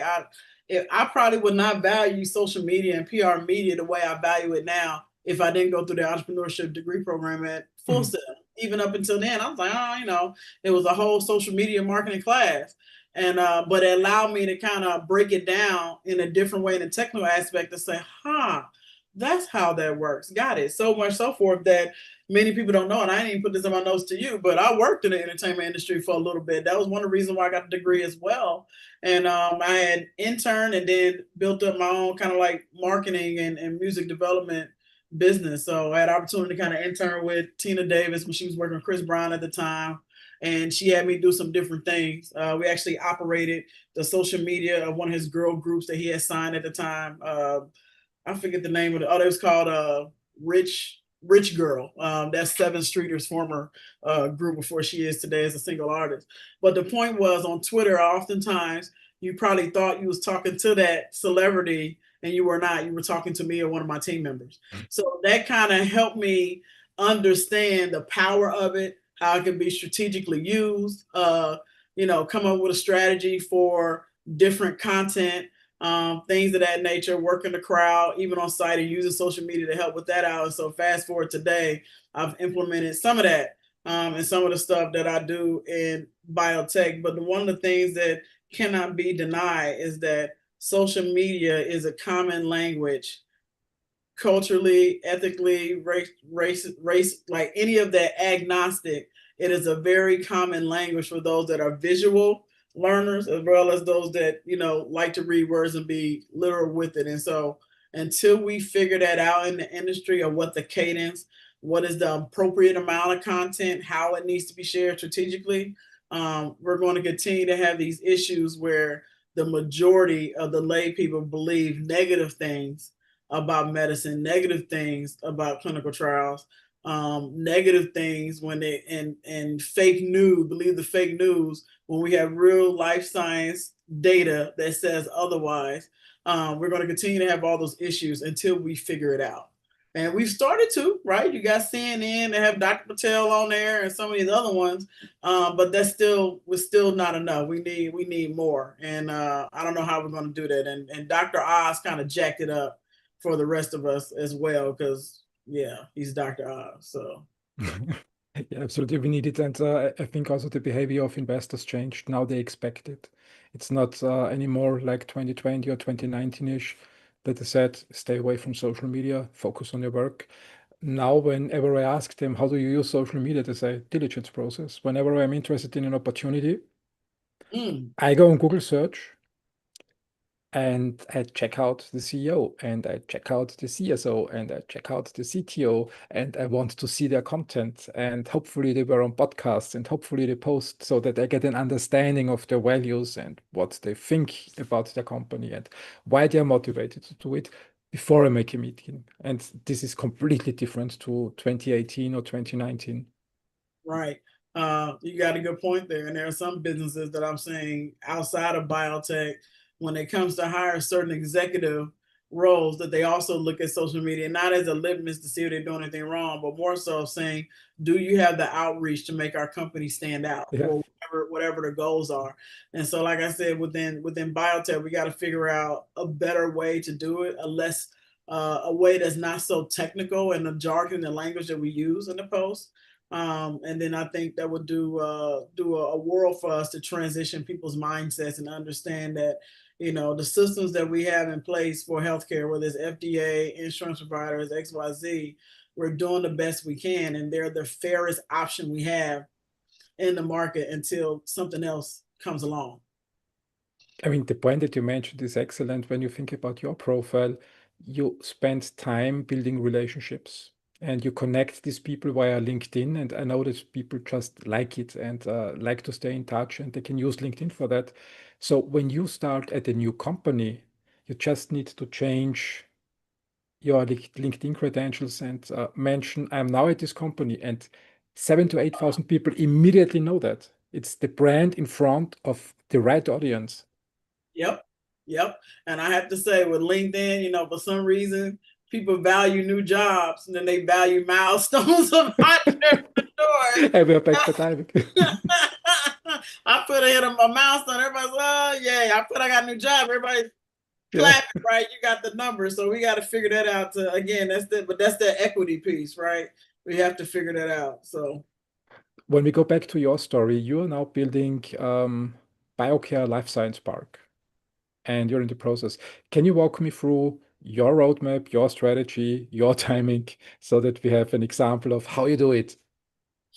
man, a lot of patience. So again, this is building your own strategy and your timeline. Timelines will have to be adjusted most often, though. Understand that. But I started out with trying to bring LucasPye BIO online. I first got a what you call like an office space and a co-working space at CIC Philadelphia. So that's 2019 going to 2020. In between that, I actually moved to Philadelphia. And so the building that I moved into has co-working at the bottom of it.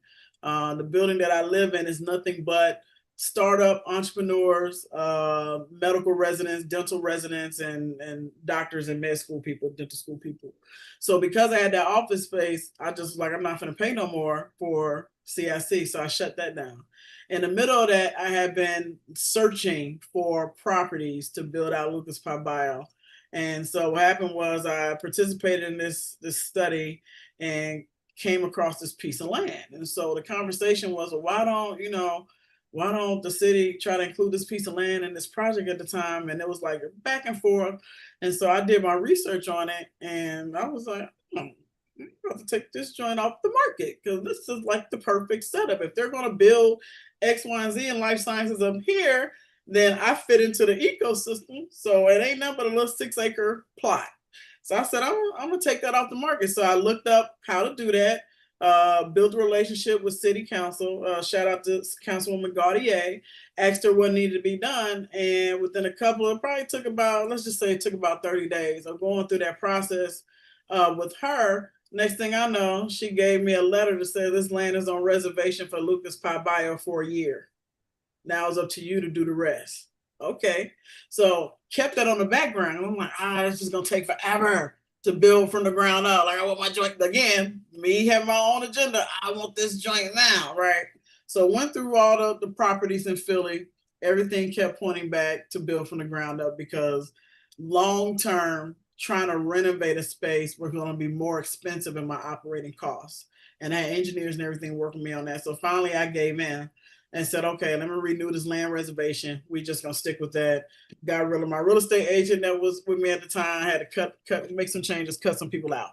So doing that, ended up doing another little project with the city. And this is when I met Mr. James Johnson, PA at Urbane. And he was operating the study.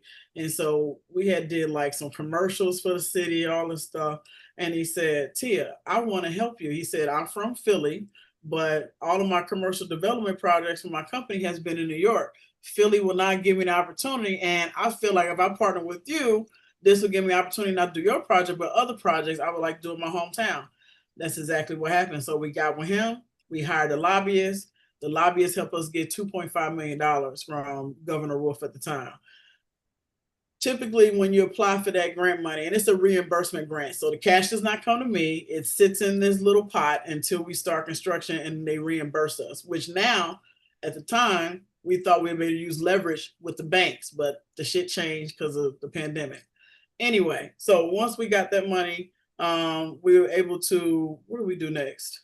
Oh, we built out a plan, and we started figuring out what we was going to do. And he had a relationship with our economic development board, and I had one that was kind of okay at the time. By that time, when James partnered with me, they changed leadership. So we went back to the table. Now we got leverage. I got $2.5 million sitting somewhere in the bank. We got somewhat of a plan of how we want to build this. And now it's not just Tia having a conversation as a scientist and an entrepreneur for what I want to do. I got somebody that got experience doing commercial real estate that can speak the language. Okay. So we do all that, bring in some folks from Team Shapiro. At the end of that meeting, they like, okay, we really want to help you, keep us posted. You know, we want to make sure this is one of the projects we can kind of highlight. Great. We did that, where then that turned into PIDC giving us a grant to execute the environmental test on the land. They gave us two of them. We just finished the second one. Let's just say they probably totaled about $75,000 to $50,000 each, something like that. So, but that money helped pay for the test to get us to where we're at today. Again, going through the timeline, strategy, relationships, circling back to relationships that was a little bit shaky, but then you end up investing in my project, to coming back with, you know, today with Ben Franklin having that conversation. And I've been doing all the stuff to get money and bring attention to the project. And now the market is finally ready for the project, because I got the pipeline with HelaPlex BIO. I got the relationship with the governor, and I want to, you know, figure out how they're going to stick some money into the project. And now I have credibility because I have a commercial real estate developer versus just being a scientist and an engineer that happens to know how to build out on paper the requirements of a biomanufacturing facility. But of course, I don't have that credibility because that's not my forte. So it's been a long journey. All of this started happening between 2019 to 2020 to kind of build those relationships with the city. So people assume that I lived in Philadelphia when I was still living in Jersey for those 2 years. To the point that when I finally did, well, they're like, well, ain't you been here around this time? I was like, no, I've only been in Philadelphia 4 years. Look at all this traction that has occurred by, you know, eventually putting some type of strategy together so I can understand my ebbs and flows and be comfortable with them and wait on the market to be ready to receive my idea. Mm-hmm. When was the first time that you had this idea? In which year? I had this idea when I was still living in LA, and I was working at Baxter. I just got there, left Amgen, got to Baxter, and I think I had been at Baxter maybe 2 years. I think I was there 3.5 years, something like that. So by that second year, I always do some type of self-evaluation. That's how I've been taught. And so I sit there and I said, well, Tia, you know, you can't be working on the manufacturing floor forever, because I started seeing the baby boomers starting to leave. And I'm like, oh, shit. When he came, he was looking bulked up and looking like this. Now he's fat and all over the place and got bad. I said, oh, no, I can't do this. So I said, let me see, what can I do to move up the ladder? What is the ultimate goal that I would like to achieve? And I said, you know what? I would like to own my own biomanufacturing facility, because there's some innovation of things that I want to do differently. So I wrote that down, and then I backtracked. What are the steps do I need to take to be able to get this thing off the ground? And so one of the key things that I saw that I did not have at the time was, yes, you got all the technical knowledge on the manufacturing floor, from cell culture, purification, quality, even some regulatory stuff. You know all that like the back of your hand. The one thing that you don't have, in which you'll be able to use all of that at once, is a true leadership role off of the manufacturing floor. So what does that look like? I said, okay, I'm gonna go for a supervisor job, right? Supervisor job came up. I went through all that. Baxter said no.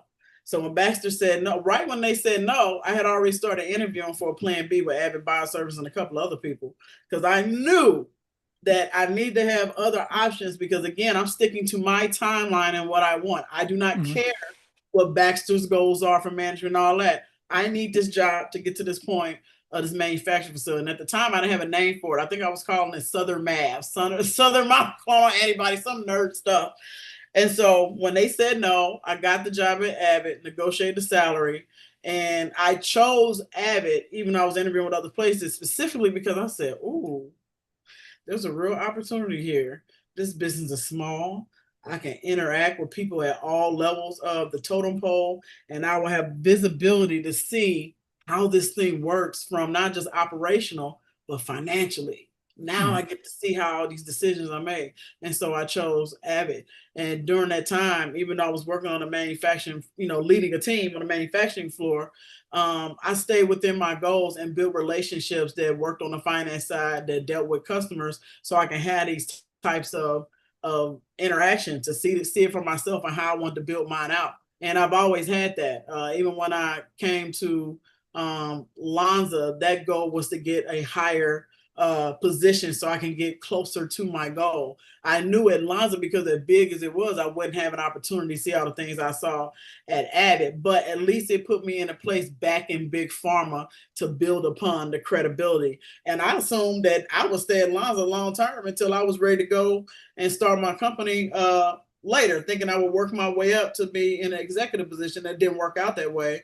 I had to pivot to jazz, and then I think it was just more of from my religious background, God telling me that, when it comes to, at least from me being a believer in God, you can be ready all day on your time, or you be not ready on your time. But when God creates scenarios and you keep getting the same message, and I kept getting the same message, you're gonna come in here, you're gonna work your butt off, you're gonna present something great, they're gonna use it, and then they're gonna kick you off to the curb and you're not gonna hit your goal. So at this point, you've got everything you need. You've had senior manager, you've had supervisor, you got a degree in regulatory, you did a stint in music, but they gave you the scene for marketing and operations on that side.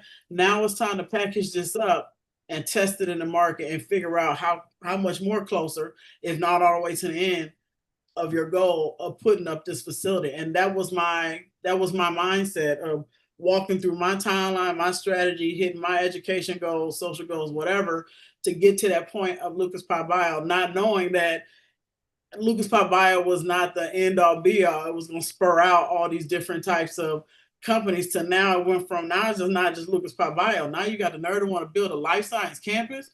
Who does that? How you gonna do that?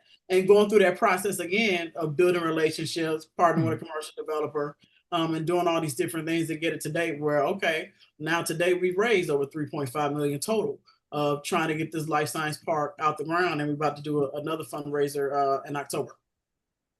That's great. And you first had all these ideas in back in LA, you said. Which year approximately was Oh, that? the year was it? Baxter. So that had to be, wow, that was 2000, 2013, 2014. 2013, 2014. So it's over a decade ago. Yeah, I can And think about it like that. and the first thing that you did when you had the idea, you made a plan, you wrote it down. Now, And how do you do that to stay focused? I mean, a decade is a long time with a lot of distraction, a lot of opportunities, and a lot of possibilities to pivot to completely other ideas. What keeps you focused on your goal? that me taking the time to write out my goals, and I write my goals out monthly, weekly, and I have a calendar that I write on for the weekly and the daily stuff and make sure that I don't overwhelm myself.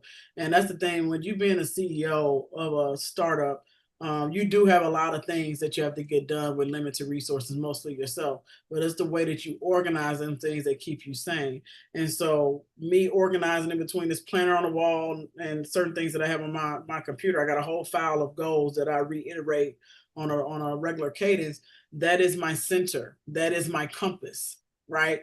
At the end of the day, similar to like let's just say the airplane or the ship, right? It can be storms, it can be whatever. What do you go back to? Your foundation of knowledge to keep it steady, to sustain yourself throughout this chaos, right?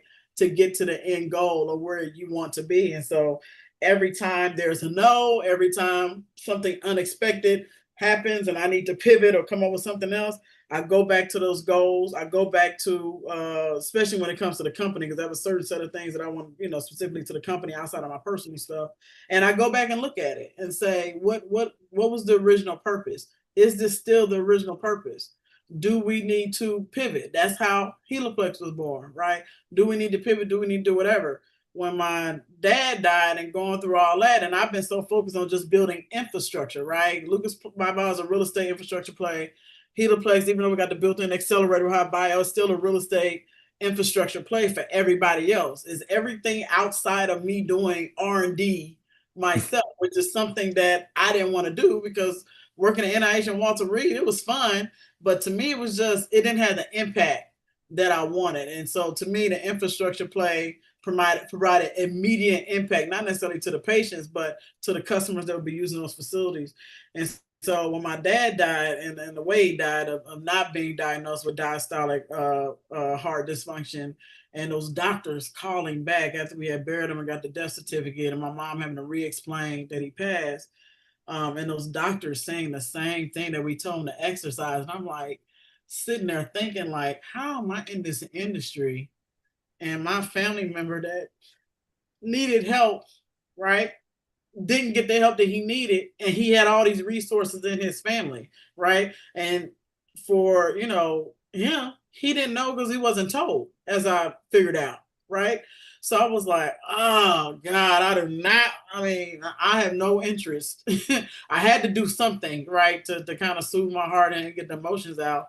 And I said, the best pathway I can figure this out is, all right, my form of getting out to market would actually being in the game, having skin in the game as far as R&D and innovation of actual therapies, was going to be Jackson Taylor. And so to give you some background, Jackson Taylor started out and still is working on his genomic software in the background to identify genetic variants in communities with unmet needs, and helping drug developers to have the data that they need to come up with the best possible solution.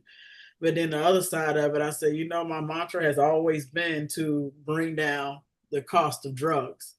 The genetics is not going to do this. It's a tool, but it's not really going to affect the cost of drugs. And I said, LucasPye BIO can only influence so much. Just because I bring down my costs and make it more accessible to drug developers does not mean they're going to bring down their cost. And so then I said, all right, we're going to do Jackson Taylor. I got my co-founder, Dr. Charday Rogers Gamble. She has the clinical trial hat and all that stuff.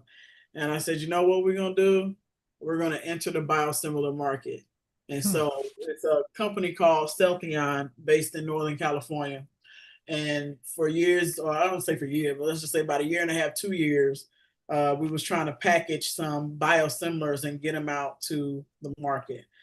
Here's again that strategy, that timeline, me having to be patient with myself and getting some real feedback on a no.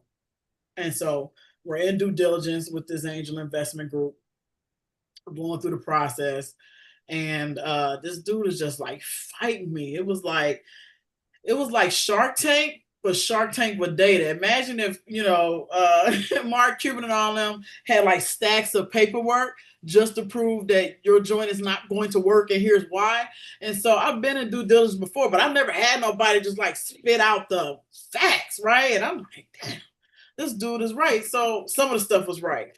So I said, and we're still in it. Biosimilar market in the US, for those of you who don't know, that is the generic form of biologic drugs, kind of like your generics of your Tylenol and things of that nature.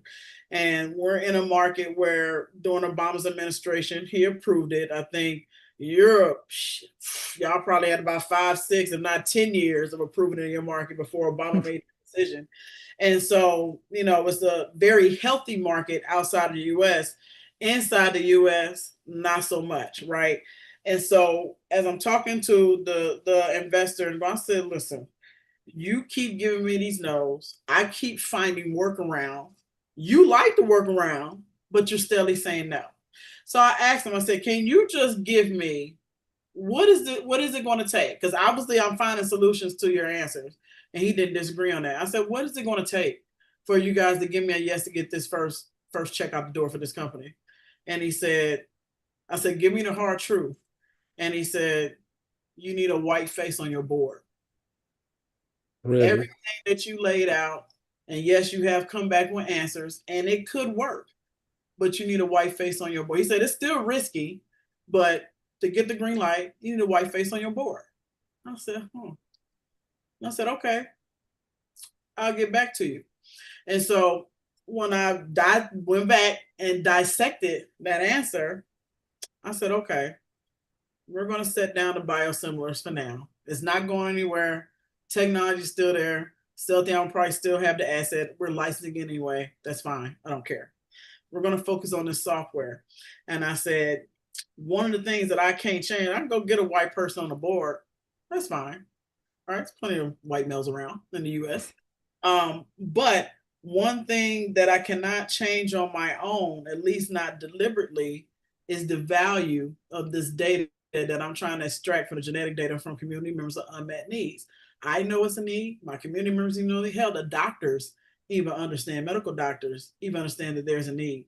The only people don't understand that there's a need is folks like him, investors and other business people that's involved in this industry. So I said, I can't tell you what I'm getting ready to do, but we found a workaround.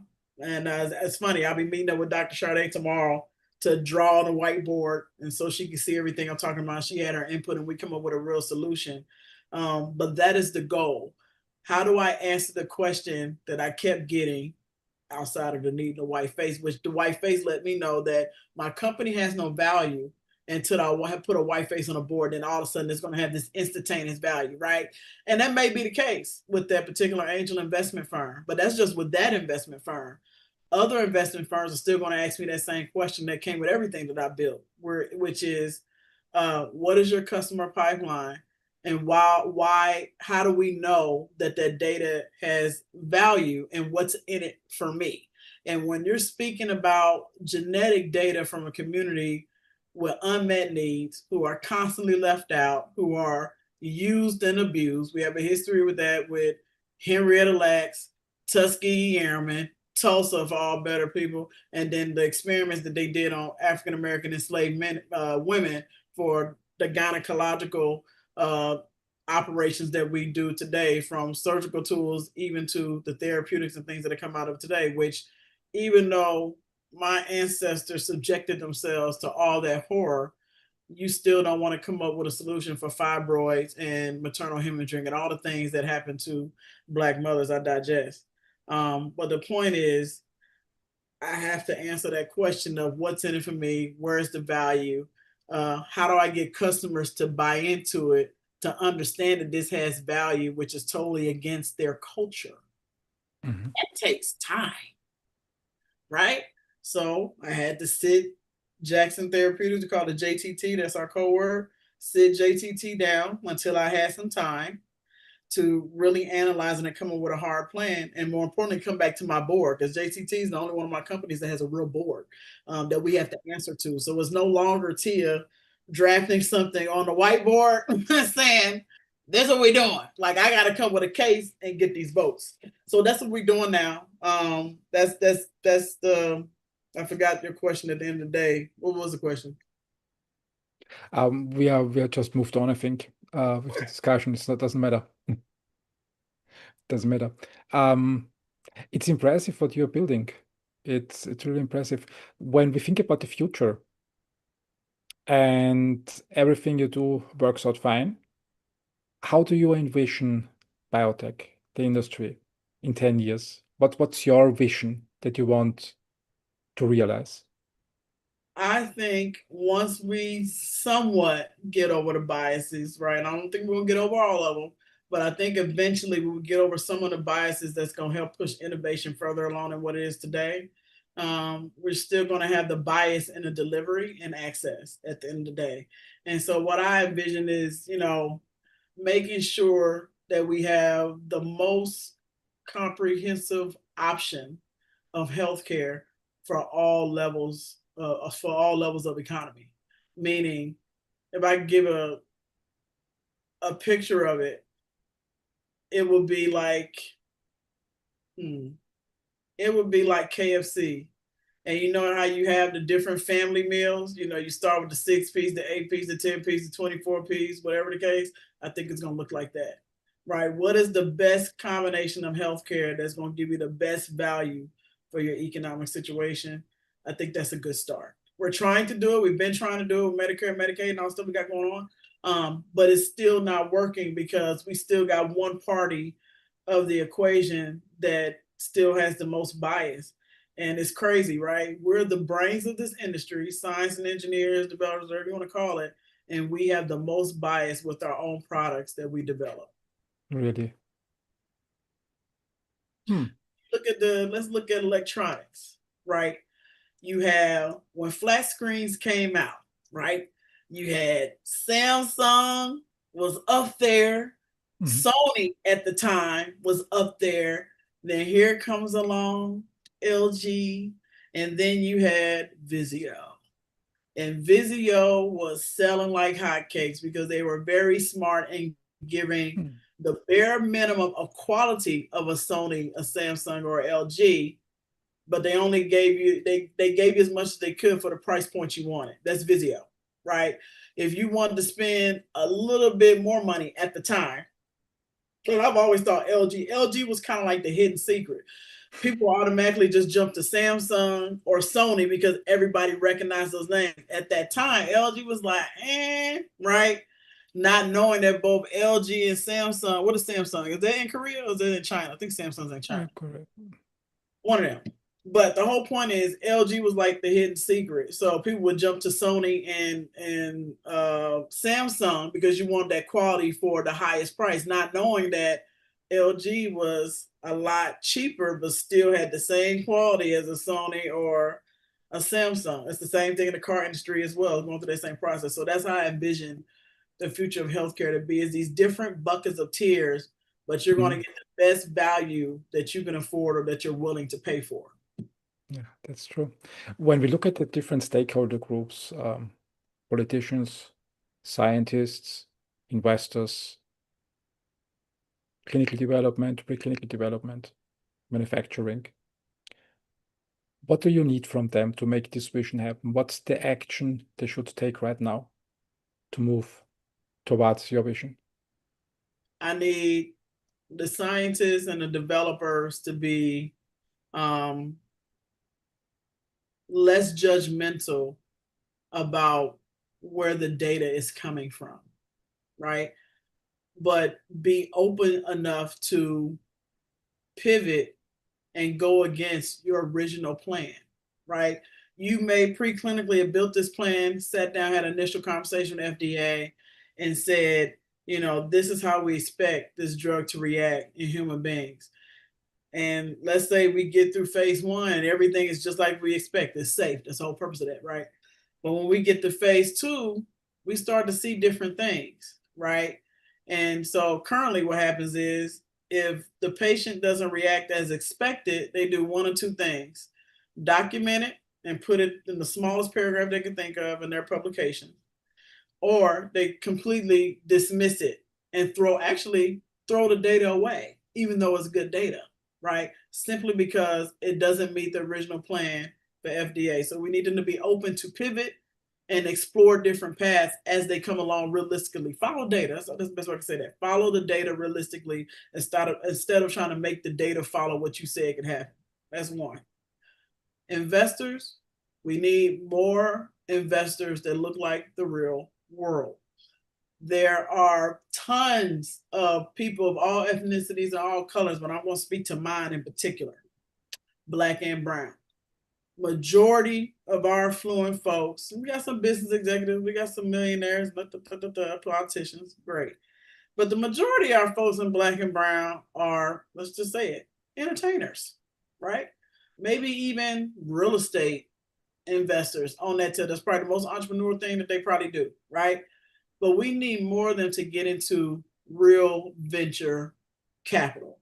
You need to be purposely trying to invest in Black and brown founders, industry agnostic, typically. But for this purpose of this conversation, we need more in biotech and healthcare. The reason why is that's part of the hardest climb. How can I explain that there's value in the data, genetic data from my community, to a person that has nothing to do with my community outside of what they see every day, which is maybe your neighbor that's a Fortune 500 person, right? That's cool. Then you got your work people. So you may have your mailman, you may have the people at the grocery store, you may see even an engineer, civil engineering in the street getting that stuff done. But otherwise, they can't relate to people of color outside of that. So how do I explain to them that there's real value in that? And then the opportunities that are given to my community from an investor standpoint when it comes to clinical trial diversity and all of that, or opportunity to participate to save your own life, with the example of my cousin, you say no. So we need folks that look like us sitting right along these investors to be able to break down how relative and how much of an impact of the stuff that we're trying to produce not just impacts us, but impacts all human beings. And then lastly, when it comes to politicians, and again, speaking to my community members, I understand that many of you are not in these rooms when it comes to healthcare or even life sciences outside of talking about Medicare, Medicaid, veterans, and the SNAP card, food stamps. I get that. But build relationships with us in this industry to help you. Be open to listen of how we break down what we need, how we break down how the venture capital landscapes works in our industry, and how we break down points of entry for you to have an impact not only in your community but also in the life science ecosystem to help lift up the economy of your local community. You have to be open to that. You got to have a level of humbleness to sit there as a senator, House representative, whichever one you are, and be a listener to what somebody is saying for you to be able to understand real impact.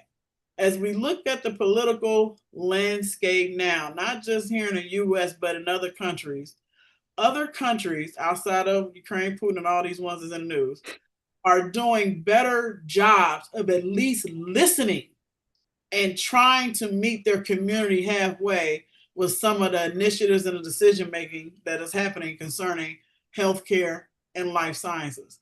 This is the reason why China is ahead of us, right? China has a caste system. India has a caste system similar to what we have in America as far as the rich, the middle class, and the poor at minimum.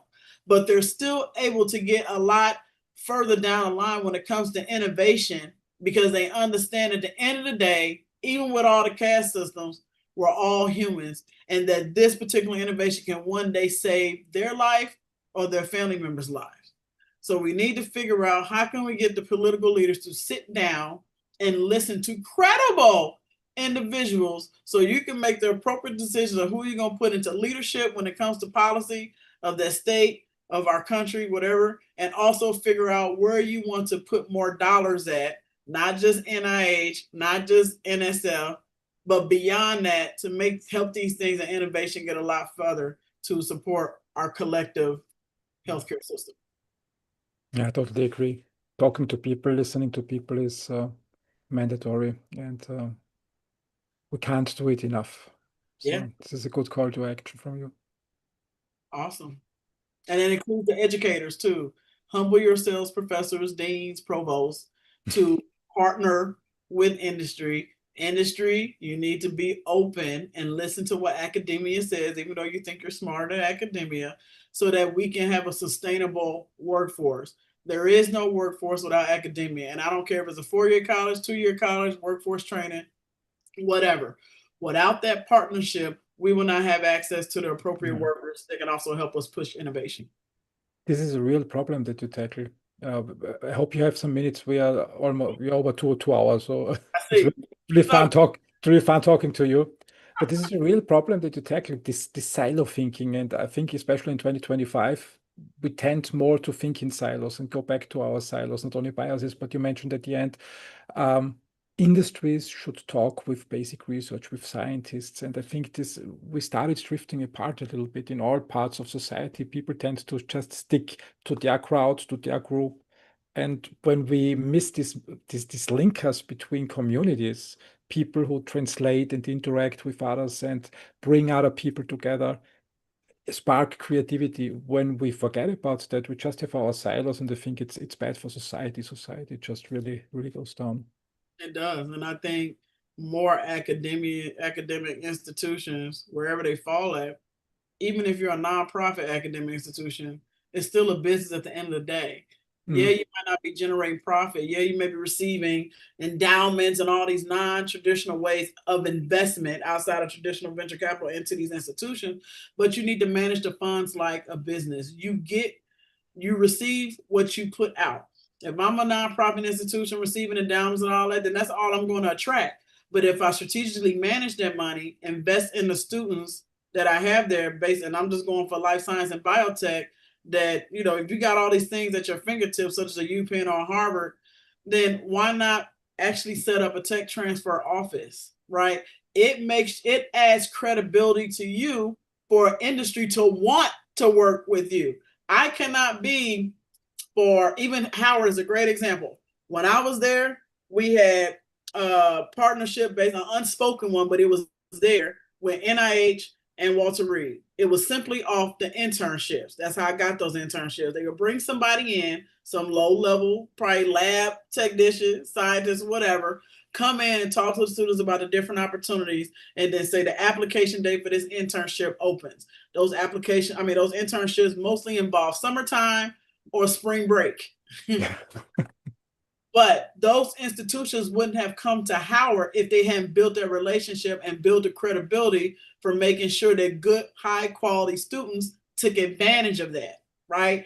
Versus some other institutions, and I'm not going to name no names, that every time an opportunity comes, you want to do a litmus test about why it doesn't fit your school versus helping your students get ahead and actually participate.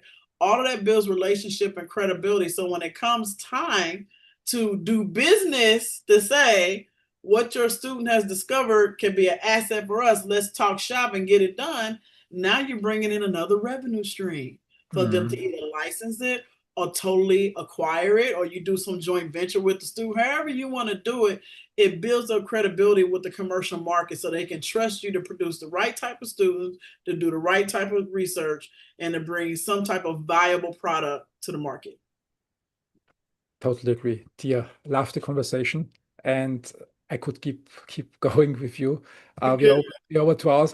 The problem that I have is I'm one of these people who gets up at 4 or 5 o'clock in the morning, and now here in Austria, Vienna, it's past 8 p.m. So the downside is just realized I'm losing focus, and let's do it again. I would say let's catch up in 1 or 2 years and see how your projects progress. What I take with me from today is have a plan, build relationships, communicate with people, and keep doing that over and over again. And your ideas realize at the end of the day. Love your perspective. Awesome. Thank you for having me, Christian. Looking forward to next time. Let's do so. Have a great day.